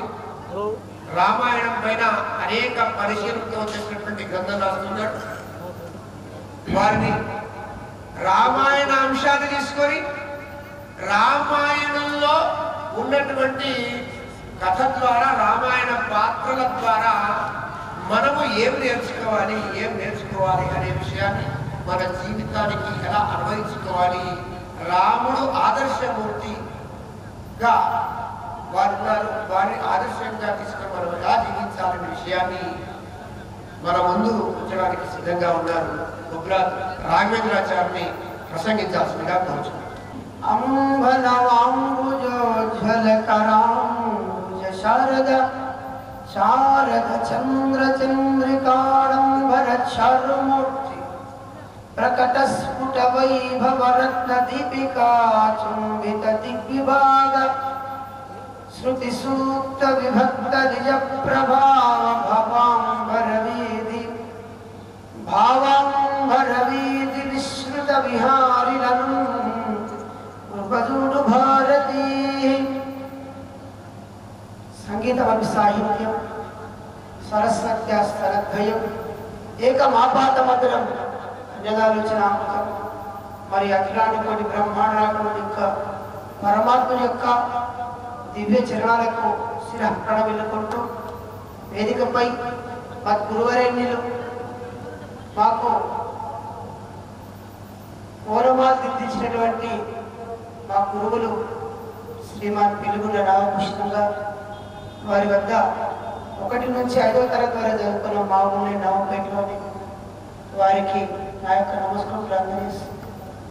అట్లాగే మా బావగారు శ్రీపాద్ పంతులు గారు భాషా పండితులు వారి యొక్క పాద పద్మాలకి ఆ చివరిలో ఉన్న ఆయన మా బావమరిది రామారావు గారు లక్ష్మణరావు గారు అట్లాగే పెద్దలు సర్పంచ్ గారు నా ముందున్నటువంటి భక్త మహాశీలకు అందరూ కూడా నా యొక్క నమస్కారాన్ని అర్పిస్తూ మా బావగారు రామాయణ నిమిత్తంగా సామాజిక దృక్పథాన్ని సమాజంలో ఉన్నటువంటి రుగ్మతల్ని అసమానతల్ని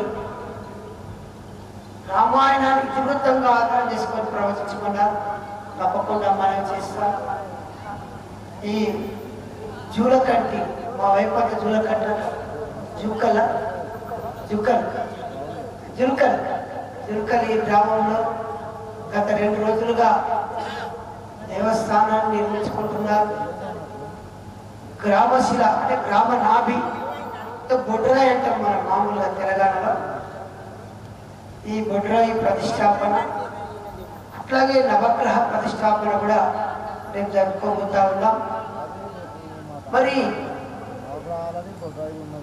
ఈ బొడ్రాయి ఎందుకు పెట్టాలి గ్రామం మధ్యలో అంటే పుట్టడము ఎంత సహజమో మరణించడం కూడా అంతే సహజం.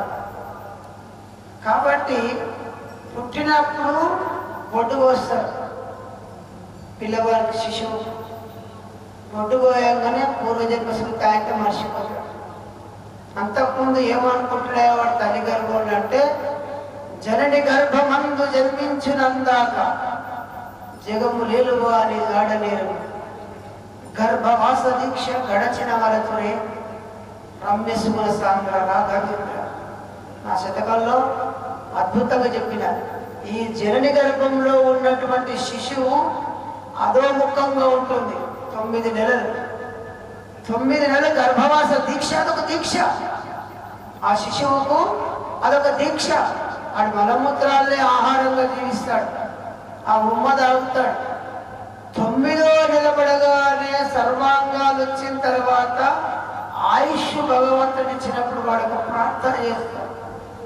భగవంతుని స్వామి నేను గనక రేపు బయటికి రాగానే ఇక ఈ జన్మున్నంత కాలం నిన్ను నేను మర్వా నీ నామస్మరణ ఏనాడు మర్వస్వామి అని అధోముఖంగా జపం చేస్తూనే ఉంటాడు.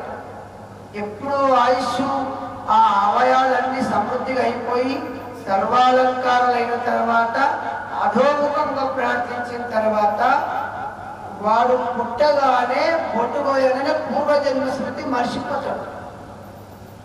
బొట్టుకు బొట్టురాయికి అదే సంబంధం ఉన్నది.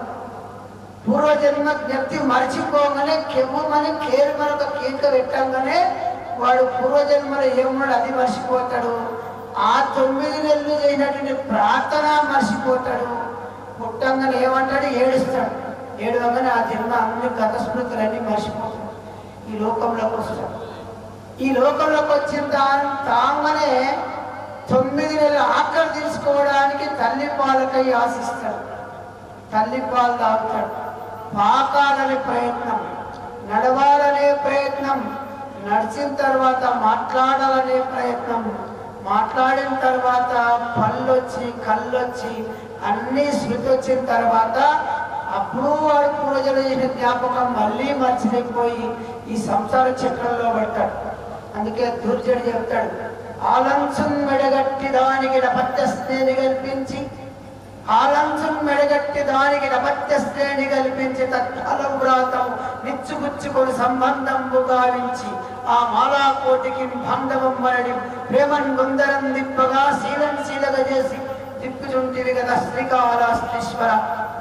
దుర్జడు చెప్తాడు, ఏం పెట్టినవా పిల్లలకు పిల్లని తీసుకొచ్చి భార్య అని సంబంధం కల్పించి దాని మెడలో ఒక మంగళసూత్రం కట్టించి దాని ద్వారా సంతానం అని పెట్టి ఆ సంతాన చక్రంలో పడేస్తే ఈశ్వరుడా ఎట్లయితే దాని చుట్టూ దాని తిరుగుతుందో మరి ఆ పిండి మరలో ఒక చక్రానికి ఒక చక్రం ఎట్లా రాస్తుందో బొట్టు శీల అంటాం మనం.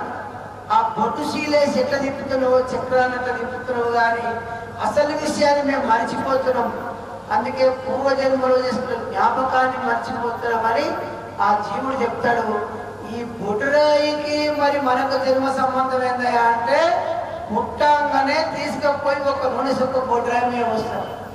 పైకి వెళ్ళామని ఒక హనుమంతునికి అభిషేకం చేస్తే పోతే పోతే మేము చంద్రం పెట్టి మేము ఇంటికి పోతాము. ఆ దంపతులు ఒక సుఖ బొడ్రాయి మీద మళ్ళీ నూనె వేసిపోతారు. ఆ తర్వాత పంతులు గారు పెళ్లి పిల్లగారు విలువగానే అమ్మాల కాడ కూర్చొని పెడతారు. పోతే పోతే బొడ్రాయి దండం పెట్టుకుని పోతారు. ఇక పొయ్యి బోనాలు ఎత్తితే కూడా మా ఊరు పక్కన బోనాలు అయితే పాము పెద్ద మనిషి బాధపడుతున్నాడు. ఏమయ్యా పంతులు వీళ్ళకంటే తెలియదు నీకు తెలియదా? బోనాలు కిందికేసి తెలియబోతున్నాయి, బొడ్రాయి ఒకటి అవుతాడు తెలియదా వాళ్ళకి అంటే నాకు ఆలోచన రాలేదు. అప్పటిదాకా నిజమేనా అన్న. అరే బొడ్రాయి అంటే ఏమనుకున్నావు పంతులు, దానికి మొక్కిపోవాలి, ప్రతి బోనం మొక్కాలి. అవి మరలు మొత్తం అంటే మళ్ళీ బొడ్రాయి పెళ్లి బోనాలే. తర్వాత ఎవరైతే చనిపోతారో వాడు బొడ్రాయి మీకెళ్ళి పోవాలి.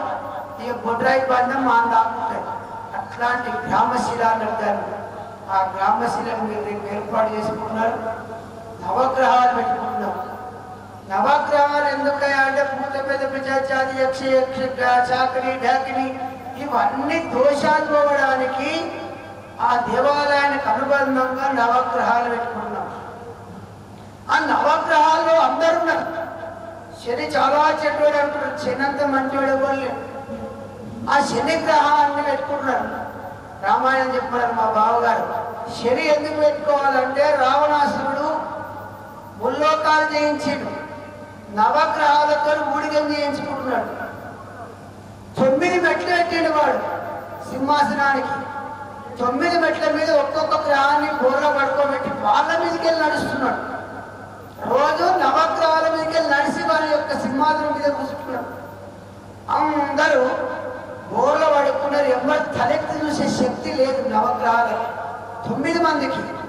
అప్పుడు శని ఒక్కడు పైకెత్తి వాడి ముఖం చూసాడు. అప్పుడు రావణుడు అన్నాడు, నేను నీకు భయపడరాను, నేను నీకేం భయపడరా, నేను ముల్లోకాలు చేయించిన నీ చూపు నన్ను ఏం చేయదన్నాడు. అప్పుడు శని ఒక మాట అన్నాడు, నేను ఎప్పుడైతే నీ పైకెత్తి చూసినో నీకు దరిద్రం ప్రారంభమైందని వాడు ధైర్యంగా చెప్పాడు శనీశ్వరుడు. నువ్వు నన్ను ఏం చేయలేవన్నావు కదా, ఇప్పుడు నేను పైకెత్తి చూసినా నీ పతనం ప్రారంభమైంది అని వాడు శపథం చేసి అయిపోయింది. తెల్లారి కైలాస నగరానికి పోయిండు. ఆ కొండలితే ప్రయత్నం చేసిండు. నందీశ్వరుడు శాపం తగిలేదు. వస్తు రంభ శాపం ఇచ్చింది. నలకూపరుడు శాపం ఇచ్చిండు. రావణాసుడికి తెల్లారి ప్రారంభమైన వారి పతనం. అట్లాంటి శని దృష్టి వారి మీద పడ్డది. అప్పుడు వస్తు నలకూపరుడు శాపం ఇచ్చిండు, రంభ శాపం ఇచ్చిండు, నంది శాపం ఇచ్చిండు. ఇంటికి వస్తూ ఉంటే లవణాసుడు యుద్ధం చేసి ఎత్తుకుపోయి 10 తలకాల పురుగాన్ని తీసుకుపోయి ఒక దూకుడు అంటే మరి ఇట్లా కూడుంటుందా, ఆ దూకుటని ఇట్లా వాడిని పాడేసి రావణాసుడిని విసిరి కొడితే లవణాసుడు పడితే వాని రాజ్యంలో ఉన్నటువంటి సభా మండపంలో ఉన్న దూకుట్లో పడేసి ఆ 10 తారకాలతో కింద చిన్నగా అయిపోయిన వాడు. 10 సంవత్సరాలు అయింది. లంకలో రావణాసురుడు లేడు. వాళ్ళ తండ్రి గారు విశ్వాస బ్రహ్మ మా కొడుకు ఎక్కడ పోయా మా కొడుకు ఎక్కడ పోయా అని తిరుగుతూ ఉంటే నారదుడు కనబడ్డాడు. ఏం తాత మావాడు ఎక్కడైనా కనబడేనా అంటే లవణాసుడు అనేటటువంటి బంధించిందయా వాడిని నువ్వు జయించలేవు. నీ కొడుకును ఒక్క క్షణంలో బంధించి 10 సంవత్సరాలు అయింది. ఆ దూకుడులో వాడేసి తెచ్చుకోపోవాలి. ఆ దూకుడు కాడి కోసం అట్టనే ఉన్నాడల్ల. అప్పుడు పోయి లవణాసురుతో ఈ విశ్వాస బ్రహ్మ సంధి చేసుకొని జీవితంలో మళ్ళీ నీ జోలికి రామని ఎక్కించుకొని వచ్చింది. అట్లా అయినాక మళ్ళీ నారదుడు అడ్డమైన రావణాసురునికి ఏం మనమరా ఎక్కడ పోతున్నావు అన్నాడు. ఏం లేదు తాత ఇంకెవడో జయించాలని అని అడిగింది. ఏ మొగలతో యుద్ధం చేస్తే లాభం లేదు, నువ్వు ఆడలతో యుద్ధం చేయకపోవాలి. ఆడలతో యుద్ధం చేయనా ఏం మాట్లాడతావు, నేను ఇంద్రుని జయించిన చంద్రుని జయించాడే నీకు తెలియదు స్త్రీశక్తి చాలా గొప్ప జయించుకోవాలి. ఒక రాజ్యంలో ఒక స్త్రీ ఉన్నది మహారాణి. ఆమె దగ్గరికి పోయి యుద్ధానికి వీడు రాజనగరం పోకముందే ఆమె ఒక చెలికత్తి వచ్చి బంధించింది. ఆయన తీసుకుపోయి ఒక్క క్షణంగా బంధించి కొడవ జైల్లో పడేసింది రావణాసురుణ్ణి. ఎందుకు చెప్తున్నాం మనం? శని మాత్యం శని చూసింది వాడిని పైకి. ఒక స్త్రీ జయించింది వాడిని తీసుకుపోయి ఇంట్లో వేస్తే మళ్ళీ 10 ఏళ్ళు ఉన్న జైల్లో. మళ్ళా విశ్వాస బ్రహ్మ బయలుదేరి మామూడు ఎక్కడ అంటే అప్పుడు చెప్పి నారదుల వారు అయ్యా ఫలానా రాజ్యంలో ఒక స్త్రీ బంధించిందా 10 ఏళ్ళ పట్టుకొచ్చుకోపని మళ్ళా ఆమెతో సంధి చేసుకొని మళ్ళా పట్టుకొచ్చింది. అందుకే రామాయణంలో నేను 2 సంవత్సరాలు అయింది బావగారు. రామాయణాన్ని పరిశీలనాత్మకంగా నేను స్టడీ చేస్తూనే ఉన్నా. ఎన్నో కథలు కాల్పనికతలు వస్తూనే ఉన్నాయి. ఎన్ని చేసినా రామాయణం అయితేనే లేదు. అందుకే రామస్య అయనమితి రామాయణం రామాహ అయ్యతే ఇది రామాయణం. రాముడు ఉట్టకముందే ఎప్పుడో ఏదో కాలం లోపల బ్రహ్మ సృష్టి చేసినప్పుడే రామాయణం జరిగిపోయిందంటారు. మొన్న రామాయణకి ఏ రామాయణం రచించినటువంటి రుక్మాభట్ల గారి దగ్గరికి వెళ్ళి అడిగిన, ఏం తాత ఎన్నో రామాయణాలు ఉన్నాయి, మరి ఆ రామాయణాల్లో రాముని యొక్క చేతిలో ఉన్నటువంటి ధనుస్సు పేరు శాంగం. శాంగం అనే ధనుస్సు ధరించినట్టు దాని పేరు కోదండం. ఇంకా ఎన్ని బాణాలు ఉన్నాయని అడిగిన ఆయన. అంటే ఆయన దగ్గర 3 బాణాలు ఉన్నాయని ప్రామాణికంగా చెప్పడం జరిగింది. శివధనస్సు విరిగిపోయింది. వైష్ణవ ధనస్సు ఆ పరశురాముడు ఇచ్చిండు. అగస్త్యుడు కోదండం ఇచ్చిండు. ఆ కోదండాన్ని పట్టుకొని ఆయన జింకను వేటాడి. కోదండం యొక్క ప్రత్యేకత ఏంటంటే పరిగెత్తుకుంటూ కొట్టాలి. దాన్ని పరిగెత్తుకుంటూ వేగంగా లేడితో పాటు పరిగెత్తుకుంటున్నాడు స్వామివారు.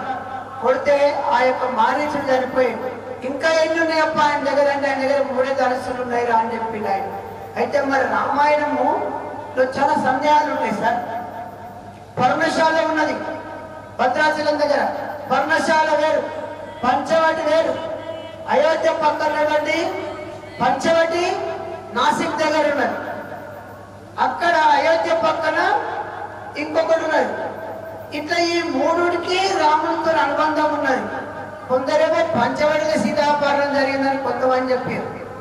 ప్రామాణికంగా ఈ భద్రాచలంలో పర్ణశాల జరిగిందని మనకు మూల రామాయణంలో ఉన్నది. అయితే ఆయన గొప్ప మాట చెప్పిండు. చూడరా, రామాయణం అనేటటువంటిది ప్రతి యుగంలో జరుగుతూనే ఉంటది.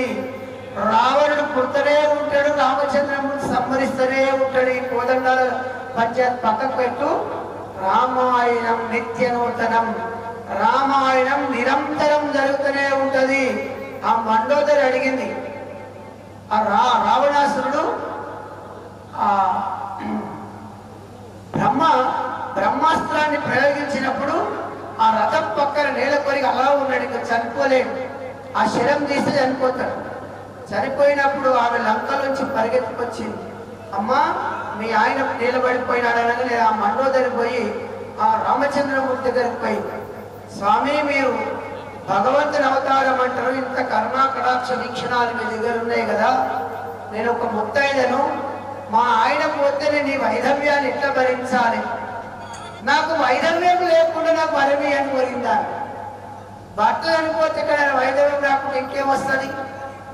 అప్పుడు రాముడు ఒక మాట అన్నాడు, అమ్మా మీ ఆయన చనిపోడు, ఈయన కష్టం నిరంతరంగా జరుగుతూనే ఉంటుంది, ఆయన చింత ఎప్పుడు ఆరిపోదు. ఆయన చితారిపోయినా నువ్వు పుస్తే మెట్టెలు ఆ మంగళసూత్రం దిద్దుగానని చెప్పింది. ఇప్పటికీ శ్రీలంకలో రావణ కష్టం మండుతూనే ఉంటుందట. పోయిన వాళ్ళు చెప్పినాడు వేడి ఉంటుందంట. ఇప్పటికీ మండోదరి మాంగళ్యం అట్లనే ఉంది, ఆమెకు వైదవ్యం రాలేదు. రావణ కష్టం తలగబడుతూనే ఉన్నది ఇప్పటికి కూడా. ఆ ప్రాంతం పోయినళ్ళు నాకు చాలా మంది కొంతమంది ఫోన్ చేసి చెప్పి ఎవరైనా నువ్వు రామాయణ ఇంత స్టడీ చేసినావు కదా, లంక సంగతులు నీకు తెలుసా అని అడిగి తెలివస్తారన్న. అయ్యా రావణ కాష్టం దగ్గరకు పోతే ఇప్పటికి వేడి అట్లనే ఉంటది. కొంతమంది రాక్షసులు యక్షులు వాడి శరీరాన్ని ఎత్తుకపోయినని చెప్తారు. శరీరాన్ని ఎత్తుకపోయి నాసా మొన్న ఒక ప్రకటన చేసిందయా, ఒక పెద్ద శివపేటిక ఉన్నది ఒక గుహలాని. కొంతమంది యక్షులు ఆ యొక్క రాక్షసులు రాముని దారుని తప్పించుకొని వారి యొక్క శవాన్ని ఎత్తుకపోయి ఒక స్వరపేటికలో పెట్టిరని చెప్తారు. ఇట్లా రామాయణం అనేటటువంటి యొక్క సాక్ష్యాలు, రామాయణంలో జరిగినటువంటి విశేషాలు ఇప్పటికీ ఉన్నాయి. డొక్కా సీతమ్మ గారు ఆంధ్రాలో ఒక భక్తురాలు, రామ భక్తురాలు. ఆమె రాముని సంపూర్ణంగా నమ్మింది. ఆమెకున్న ఆస్తి మొత్తం అన్నదానాలకే పెట్టింది. ఇక ఈ రోజుతో అయిపోయింది, ఆమె దగ్గర ఏమీ లేదు. ఆమె యొక్క మెడలో ఒక కంటె ఉన్నది. కంటె అంటే చే ఆకారంలో ఉంటుంది, మనకు చేలా ఉంటుంది, అది బంగారు కంటె.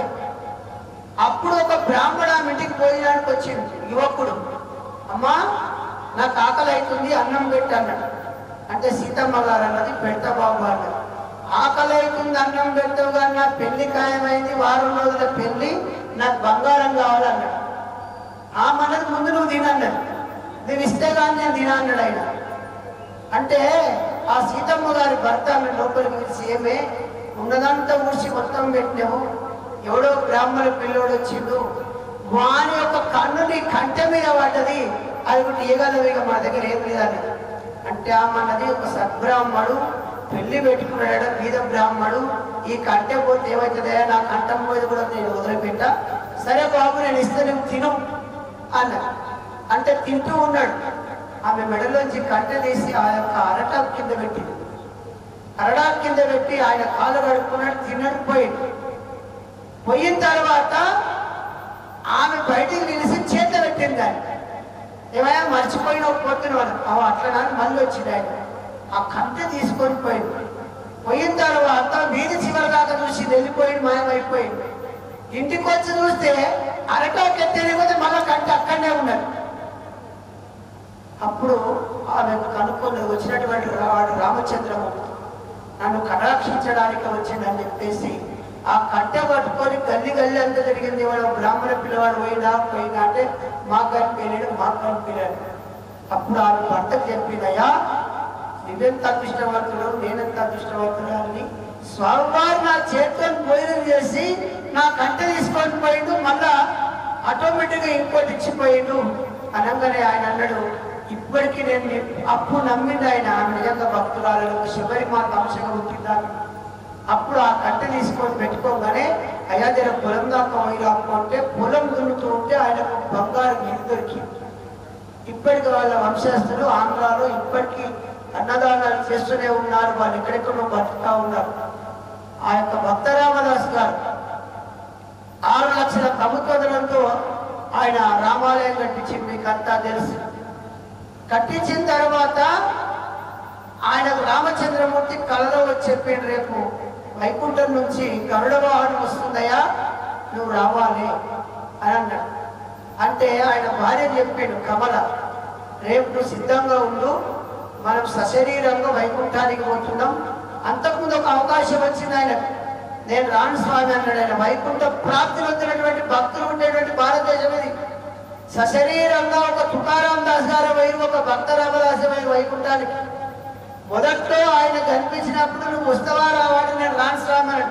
ఎందుకు రావురా అంటే, నేను వస్తే రామాలయం పూజ ఎవరు చేస్తాడు, ఇక్కడ అన్నదానాలు ఎవరు చేస్తాడు, నీ కళ్యాణం ఎవరు చేయిస్తాడు, నాకు ఆ భక్తుల యొక్క ఆగమనం లోపల నాకు ఆర్తి ఉంది, నేను ఇప్పుడు రాను స్వామి అన్నాడు. నువ్వు ఎప్పుడు వస్తుంటే ఇప్పుడు వివరిస్తా అన్నాడు. చివరి గడియల్లో వచ్చినప్పుడు వైకుంఠం నుంచి అద్భుతమైనటువంటి రెక్కలతో గరుడ వాహనం వచ్చింది. ఆయన భార్య చెప్పిండు, మన ఇద్దరం బయలుదేరితే నువ్వు రా అన్నాడు. ఆమె నేను ఇట్లనే అనుకున్నాడని చెప్పేసి పాపం ఆమె లోపల ఆయనకి ఇష్టమని పాయసం వండుతున్నారు. ఈయన రా అన్నాడు. మీరు ఓడి స్వామి ఇట్లా అంటారు, గరుడ వాహనం వెళ్ళిపోవాలన్నారు. నిజంగా మార్కెట్లో ఆయన పురుష ముందర గరుడ వాహనం దిగింది. ఆయన అందులో ఎక్కిపోయిండు. ఈమె బయటకు వచ్చి శుభ్రంగా ఆకాశంలోకి ఎగిరిపోయింది. కాబట్టి ఇట్లా సజీవ చరిత్రలు రామాయణంలో ఎన్నో ఉన్నాయి. కోకొల్లలు 12 ఏళ్ళు నరక బాధ అనుభవించినటువంటి రామదాసు గారికి రాముడు లక్ష్మణుడు మీకు అంతా తెలుసు, సినిమాలు చూసిన చరిత్రలు తెలుసు. స్వయంగా వచ్చి 6 లక్షలు చెల్లించి ఆయన ప్రభుత్వ ధనంతో కట్టలేడు. అది ప్రజలిచ్చినటువంటి ధనాన్ని ప్రభుత్వం వారు కాజేసి ఆయన నిందేసిరు. నిందారోపణంగా 12 ఏళ్ళు కటిక దరిద్రం అనుభవించి ఒక 10 నిమిషాలు కరెంటు పోతే చచ్చిపోతున్న పట్టం మనం. కానీ 12 సంవత్సరాలు కారాగారంలో నరకయాత్ర అనుకున్నటువంటి రామచంద్రమూర్తిని నమ్ముకున్నటువంటి రామదాసు గారికి స్వయంగా ఆయన పేరు పెట్టిన రామదాస్ అని స్వయంగా తీసుకొని పోవడం జరిగింది. ఇట్లాంటి రామాయణం అద్భుతంగా ఉంటుంది. మల్లెమాల రామాయణంలో ఎన్నో పద్యాలు రెడ్డి గారు చెప్తారు, ఎంఎస్ రెడ్డి గారు. ఆ సీతమ్మ వారి యొక్క కళ్యాణ మహోత్సవాన్ని ఆ అనసూయమాత చూడలేదు. అత్రి ఆశ్రమానికి వెళ్ళినారు వారు. అనసూయమాత అడిగింది, సీత నీ పెళ్లి 13 రోజులు జరిగిందట కదా, మరి ఎట్లా జరిగింది? ఈ రోజు మీరు ఇక్కడే ఉన్నారు కదా నా ఆశ్రమంలో, ఒక్కసారి ఆ రామచంద్రమూర్తిని మొట్టమొదటిసారి చూసినప్పుడు నీకు ఏమనిపించింది, నీ యొక్క అనుభూతులు ఏమిటని అడిగినప్పుడు ఆమె చెప్తా ఉంటుంది సీతమ్మ వారు ఒక చెరికథ ద్వారా. ఇది ఒక కాల్పనికత.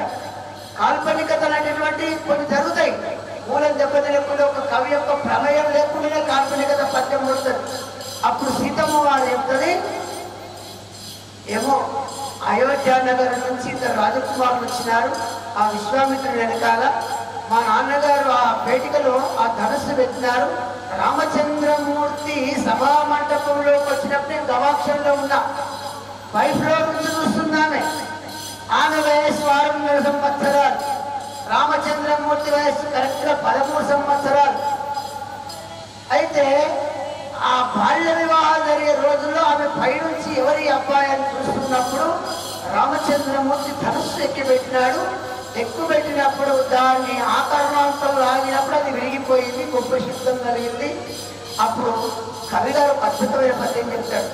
జనకుడచ్చరువంద ధనువు ఛేదించిన, జనకుడచ్చరువంద ధనువు ఛేదించిన రాకుమారుడు రాముడనే ఒక చెలికత్తు పోయి చెప్పినమ్మా సీతమ్మ వారికి. ఒక చెలికత్తి చెప్తున్నాడు, అమ్మా ఇంతకుముందు గొప్ప శబ్దం జరిగింది కదా, ఆ యొక్క శివధనస్సు ఎక్కువైనటువంటి అబ్బాయి పేరు రామచంద్రుడడా. జనకుడచ్చరువంద ధనువు ఛేదించిన రాకుమారుని పేరు రాముడనే, అతని నేత్రద్వయం అప్పుడే వెలిసిన రమ్య రాజీవ పత్రములనే, అతని ముద్దు మోము అన్ని వేళల యందు వెలుగులు నడి చంద్రబింబమనియే, ఆచితూచి ఆటలాడేడు మాటలు కండ చక్కెర కన్న కమ్మననియే. రామచంద్రమూర్తి మాట్లాడు. అసలు ఒకవేళ మాట్లాడితే మిశ్రీ బిల్ల తిన్నంత తియ్యగుంటాడు రామచంద్రమూర్తి మాట్లాడితే.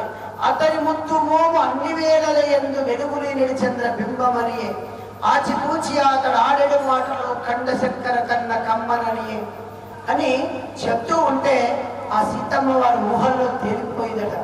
అందుకే ఎలాంటి ఊహలో చెప్తాడు, ఆ ఊసులు చెప్తాడు కవి గారు. పున్నమి జాబెల్లి పుడమికి దిగి వచ్చి పులకింతలెద పైన చిలికినట్లు, చక్ర కోదండము సారసవారకు వంగి చెవిలోన గుసగుసలు చెప్పినట్లు, మండు వేసవిలోన మంచి గంధపు వాడ కుండపోతక పైన కురిసినట్లు, తెలిమప్పు కన్యల్ తేరులో అరిదెంచి పులకింతలెద పైన చిలికినట్లు, అట్టి అవ్యక్త మధురమైన భావ తరంగములు పరుపులెత్త ఆగలేనని వరమాల వేగిరముగా రామభద్రుడి కంఠం అలంకరించి, పున్నమి నుంచి ఆ పున్నమి చంద్రుడు భూమిపైకి దిగి వచ్చి పున్నమి జాబిల్లి పుడమికి దిగి వచ్చి పులకింతలపైన దిలికినట్లు, ఆ చంద్రుడే స్వయంగా కిందికి వచ్చి పులకింపజేసినట్టుగా ఆమె యొక్క మధుర స్మృతులు కలిగిన రామచంద్రమూర్తి యొక్క మూర్తిని దర్శిస్తే మాత్రంలో చక్ర కోదండము సారెకు వంగి చెవిలో నగుసగుసలు చెప్పినట్లు, ఆ యొక్క కోదండం మళ్ళీ మళ్ళీ వంగి వంగి చెవిలో ఏదో ముసులు చెప్పినట్టు అనిపిస్తుందట.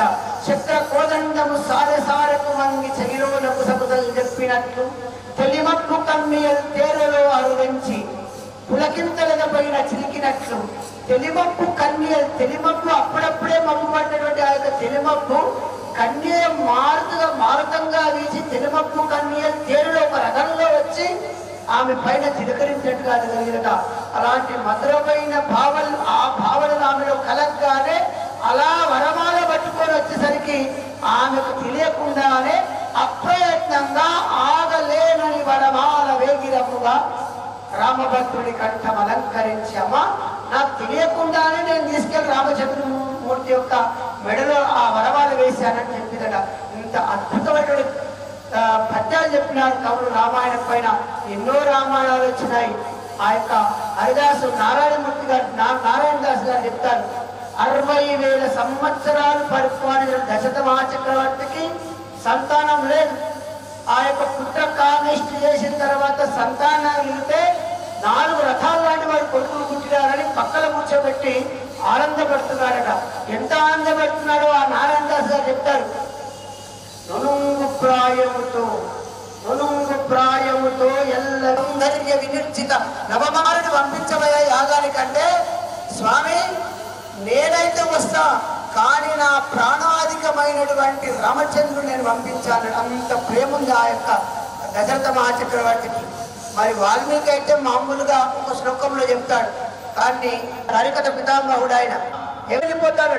అంత ఆవేశంగా చెప్పినటువంటి శబ్దం రాస్తాడు. వాడు ఏదో భాగవతంతో ప్రారంభించాడు, ఏదో మహాభారతంతో ప్రారంభించాడు.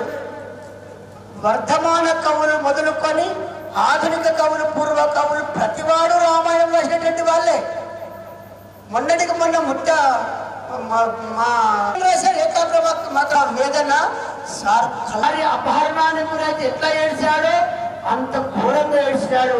చివరికి ఆయన సీతాపహరణం జరిగినప్పుడు ఓ శాకుంతములారా నేను ఒక దీనమానవుడ ఇట్టి కథమ్మున నా ప్రేయసి నా కానుల కన్నులను తప్పి నా కన్నుల కాళ్ళకు అప్పగించింది, కానీ పురకుండెవ్వండో మాయ చేసి అట్టే దోచుకుపోయినక్కడ మీరైనా చెప్పండి. ఒక పౌరాలు జంట నడుతాడు రామచంద్రమూర్తి స్థితిలో రాముడి యొక్క పాదాలకు నమస్కరించినాయి. అయ్యో రాముడు ఏడుస్తున్నాడు కదా, మాకు మాటలు రావు కదా, మేము ఎట్లా చెప్పాలని. ఒకరు గువ్వల జంట ఏడ్చింది, ప్రకృతి ఏడ్చింది, ఆ ప్రకృతిలో ఉన్నటువంటి పశుపక్షాదులు ఏడ్చినాయి, కొండలు బండలు రాళ్ళు గరుగునట్టుగా రాముడు ఏడ్చి రామచంద్రమూర్తి ఏడిస్తే రాళ్ళ కనికరం వచ్చి ఆ యొక్క చెమట బిందువులు కారినాయన. అంత భయంకరంగా ఏడ్చినాడు రామచంద్రమూర్తి సీతాపహరణానికి గురైతే. అందుకే రామాయణంలో ఈ కోణం నుంచి ఆ కోణం చూసినా అందంగానే ఉంటది, రామాయణం నుంచి ఎటు చదివిన అందంగానే ఉంటది. అందుకే ప్రతి కవి రామాయణం రాస్తాడు. ఒక ముల్ల ఒక కుమ్మరి వెంట రామాయణం రాసింది, అద్భుతమైన రామాయణం రాసింది. ఆ ముల్ల చెప్తుంది, కథలకు మీ ధరాతల కశ్యపి బట్టు పడింద్ర భూ నిశాస్పదులను బట్టు పూర్వమా ప్రసాదల భోగిడి కులీషులను బదలక పట్టుడు కచ్చమి పత్రి వర్గము భూవరుడీశుడి చాపమెట్టడి. రామచంద్రమూర్తి శివధనుర్భంగం చేస్తూ ఉంటే ఆమె పంచభూతాలకు మా సాగారు చెప్పినారు ఇంతకుముందు పంచభూతాల గురించి. భూలోక భువర్లోక సువర్లోక ఆమె 7 లోకాలను స్వస్థత చెందమన్నది. అట్లాంటి అద్భుతమైన పద్యాలు రాస్తారండి. రామాయణం అంటేనే రమ్యమితి రామాయణం, రమ్యంగా ఉంటుంది రామచరిత్ర. మీరు ఒక భారతం చదవండి, అంత రాజకీయం ఉంటుంది, కానీ రామాయణం తీయగా ఉంటుంది, అందంగా ఉంటుంది. కవయ క్రమంత దర్శన అన్నారు. కవైనటువంటి వాడు అంతస్థంగా దర్శించాలి. ఇప్పుడు నేను రామాయణం రాయడానికి విశ్వనాథ సత్యనారాయణ గారు 30 సంవత్సరాలు పట్టింది రామాయణం రాయడానికి. అదే ఆయన 1000 పడిగలు రాసినారు. 1000 పడిగలేమో ఒక్కొక్క సంవత్సరం లోపల 40 రోజుల్లో రాసినాడు. ఏవయా ఇంత గొప్ప పండితుడు 30 సంవత్సరాలు అయింది నీ రామాయణ కల్ప వృక్షం ఎందుకు అయిపోతలేని ఒక కవి అడిగితే ఏం చేయాలయ్యా, నేను రామాయణాన్ని దర్శిస్తూ ఉన్నా, రామచంద్రమూర్తిని దర్శిస్తూ ఉన్నా, కానీ నేను బాలకాండ రాస్తా ఉన్నా. ఇప్పుడు బాలకాండలో రామచంద్రమూర్తి చిన్న పిల్లవాడుగా ఉన్నాడు, ఎట్లా నడుస్తున్నాడు, ఎట్లా మాట్లాడుతున్నా నాకు అర్థమవుతలేదు అంటే ఆయన ఒక స్ఫురణ వచ్చినాడు. ఒక పద్యం చెప్తాడు, ఆ కౌసల్యాదేవి రామచంద్రమూర్తి బుడిబిడి అడుగులు వేస్తూ చిన్నగా నడుస్తూ ఉంటే చిన్న చిన్న మాటలు వస్తా ఉన్నాయి. కౌసల్య అడిగిదట, నీ పేరేమిటిరా అని అడిగిందట. అంటే ఆ పిల్లలకు రా శబ్దం రాదు, రకాల శబ్దం రాదు. పద్యంలో చెప్పారండి, రామచంద్రమూర్తి చెప్తా ఉంటాడు, నేను లాములు, నా పేరు లాముడు అన్నాడు. రారాదు చిన్నపిల్లలకు, అరే నీ పేరేమి రాడు రాముడు అడిగినా అనుకో లాముడు అంటాడు. అంత అంతస్థంగా దర్శించాడు విశ్వనాథ సత్యనారాయణ. నేను లాములు. మరి మీ నాన్నగారి పేరేం పేరా అంటే 2 నిమిషాలు ఆగిపోయినాడు. చెప్పని కోసం దశరథ మహారాజు చెప్పలే కదా, నేను లాములు నీ తండ్రి ఎవరన్న దాచాతమాలాదు అన్నాడట. దాచాతమాలాదు అంటే దశరథ మహారాజు అన్నాడట. ఆమె విపరీతంగా నవ్విందట. నవ్వని మరి నా పేరేం పేరు రా అన్నాడు. ఏం చెప్పుకుంటే అట్లా నిలబడిపోయింది. నా పేరు చెప్పురా, నా పేరు చెప్పురా, ఇంత అందంగా చెప్పినావు అంటే కౌసల్య అన్నికి వస్తలేదు. ఇంకోటి అంటే కౌసల్య అనే విషయం అయితే తెలియదు. అందరూ చూస్తా ఉన్నారట. నా పేరేంటిరా, నా పేరేంటే అమ్మగోడ అన్నాడట. అమ్మగోడ అంటే దాసదాసి పరివారం అంతా కూడా అమ్మగారు అంటారు. రాణి ఎవరైనా పేరు పెట్టుకునిస్తారా? ఈయన ఆ విషయం విన్నాడు, ఇది అమ్మగోడు అన్నాడట. అప్పుడు ఎత్తుకొని ముద్దాడి నా పేరు అమ్మగోడారా, నా పేరు కౌసల్య అన్నారట. ఆ కౌసల్య వలకలేదు. ఇంత అంతస్థంగా దర్శిస్తారట కవులు. ఒక కావ్యం రాయాలంటే ఎంత తపన ఉండాలి, పదాలు రావాలి, అంతానుప్రాసలు రావాలి, శేకానుప్రాసలు రావాలి, శబ్దాలంకారాలు రావాలి, వృత్తానుప్రాసలు రావాలి, దీర్ఘ సమాసాలు చెప్పాలి. ఎన్ని చెప్పాలని పద్యంలో ఎంత లాలిత్యం ఉండాలి. మళ్ళీ పద్యం ఉప్పుకప్పుడు పద్యం 4 పాదాలు ఒక ఆడగలిదే, కానీ అది ప్రతి ఆవాల గొప్పాల మా పద్యం వస్తుంది. ఒక పద్యం చెప్పాడు అంటే ఏం రానడు ఉప్పుకప్పుడు ఆ పద్యం చెప్పాడు. అంత ఆకర్షణీయంగా ఉండాలి. పద్యం చెప్పడే గొప్ప అంటే రామాయణాన్ని పద్య రూపంలో చెప్పడం ఇంకెంత గొప్ప అండి. అందుకే మా మల్లెమాలో అద్భుతంగా పద్యాలు చెప్తారు. ఎన్నో పద్యాలున్నాయి. అట్లాంటి అద్భుతమైన రామాయణం ఈరోజు ఒక రామచంద్రమూర్తిని మనం మన భారతదేశంలో మరి అయోధ్య నగరంలో రామచంద్రుడు పుట్టినటువంటి జన్మస్థానంలో 500 సంవత్సరాల పోరాటం తర్వాత ఈరోజు రాముని మనం ప్రతిష్ఠించుకున్నాం. ఎంత శుభ సందర్భం అండి ఇది. ఈరోజు మన దేవుని మనం ప్రతిష్ఠించుకోగలిగినాం. ఇంత ధార్మికతని, ఒక నడవడికను, ఒక సమాజంలో ఎట్లా ఉండాలి, ఒక అన్న తమ్ముళ్ళు ఎట్లుండాలి, ఒక తల్లితో కొడుకు ఎట్లుండాలి, ఒక వదిలితో మరద ఎట్లుండాలి. చాలా మంది రామాయణంలో ఎన్నో రకరకాలుగా చెప్తారు. కానీ వాల్మీకి రామాయణంలో అద్భుతంగా చెప్తాడు. వాల్మీకి లక్ష్మణస్వామి బయలుదేరుతున్నప్పుడు ఆ సుమిత్ర చెప్తాడు. ఆ ముగ్గురిని 3 రకాలుగా విభజించారు. కౌసల్య ధర్మకాంత అని, సుమిత్ర దాసకాంత అని, కైకేయి భోగకాంత అని చెప్తారు. ఈ ముగ్గురి కూడా సంతానాన్ని 3 రకాలుగా చెప్తారు. కారణజన్మ సంతానము, కామజన్మ సంతానము, కర్మజన్మ సంతానం. కారణజన్మ సంతానం అంటే ఒక మన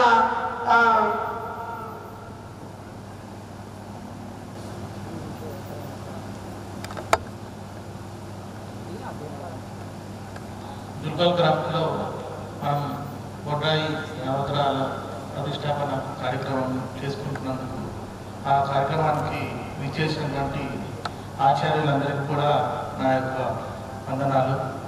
మరియు మనం ఈరోజు నిన్నటి కంటే ఎక్కువ ప్రజలు, మన గ్రామ ప్రజలు వస్తారని ఆశించాము, కానీ ఈరోజు రాలేదు.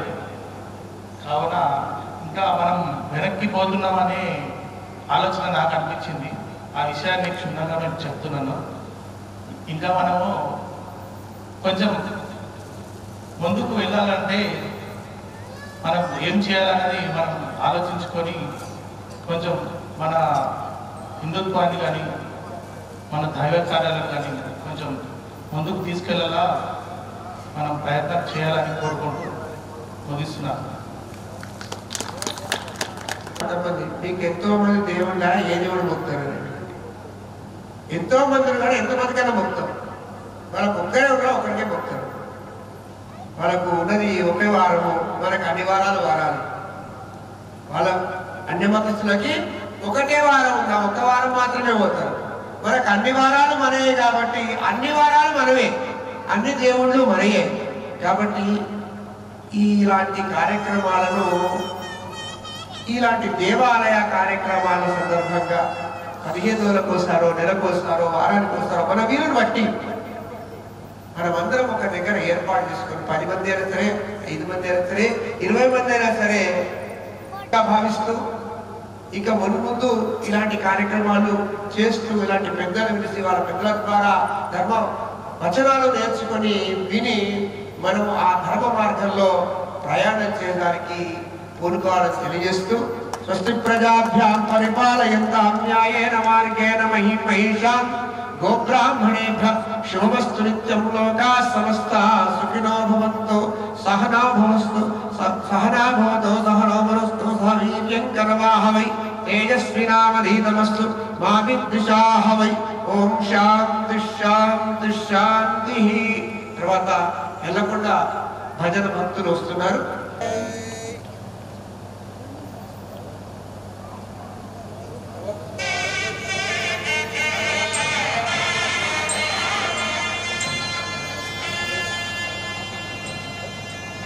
అన్నమయ్య కాను ఓనమాలు రాణి జీవి నేను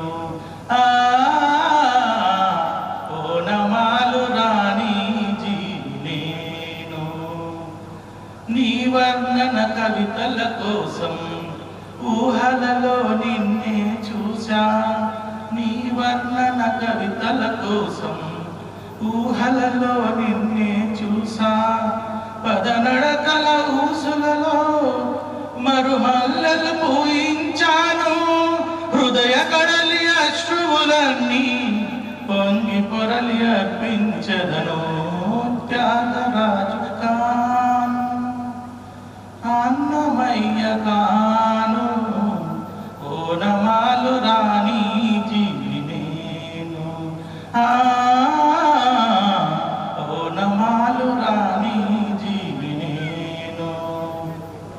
పువ్వులేని తావే లేదని నీవు లేని జగమే లేదని పువ్వులేని తావే లేదని నీవు లేని జగమే లేదని ఆ సత్యపు ఆశతోటి అనువనున అర్పించదను హృదయ కడలి అశ్రువులన్నీ పొంగి పొరలి అర్పించదను త్యాగరాజు అన్నమయ్య కాను ఓనమాలు రాణి జీవి నేను ఓనమాలు రాణి జీవి నేను.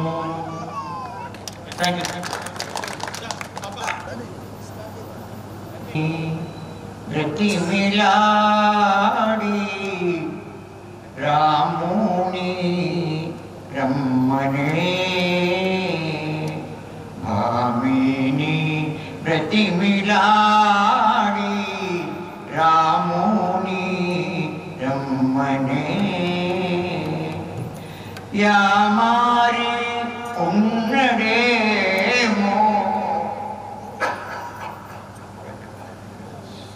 యామారి ఉన్నడేమో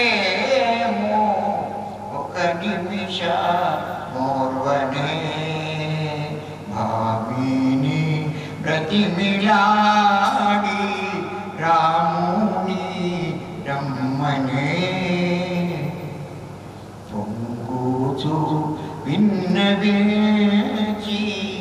కొంగెత్తి కోరవే చెంగాట చేరడాయే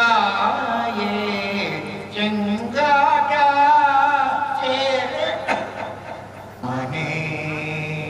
భామిని బ్రతిమిలాడి రాముని రమ్మనే ఒక మాట కోడిపోకే నికరముగా నిలువవే ఒకసారి వారి జోరి మనసా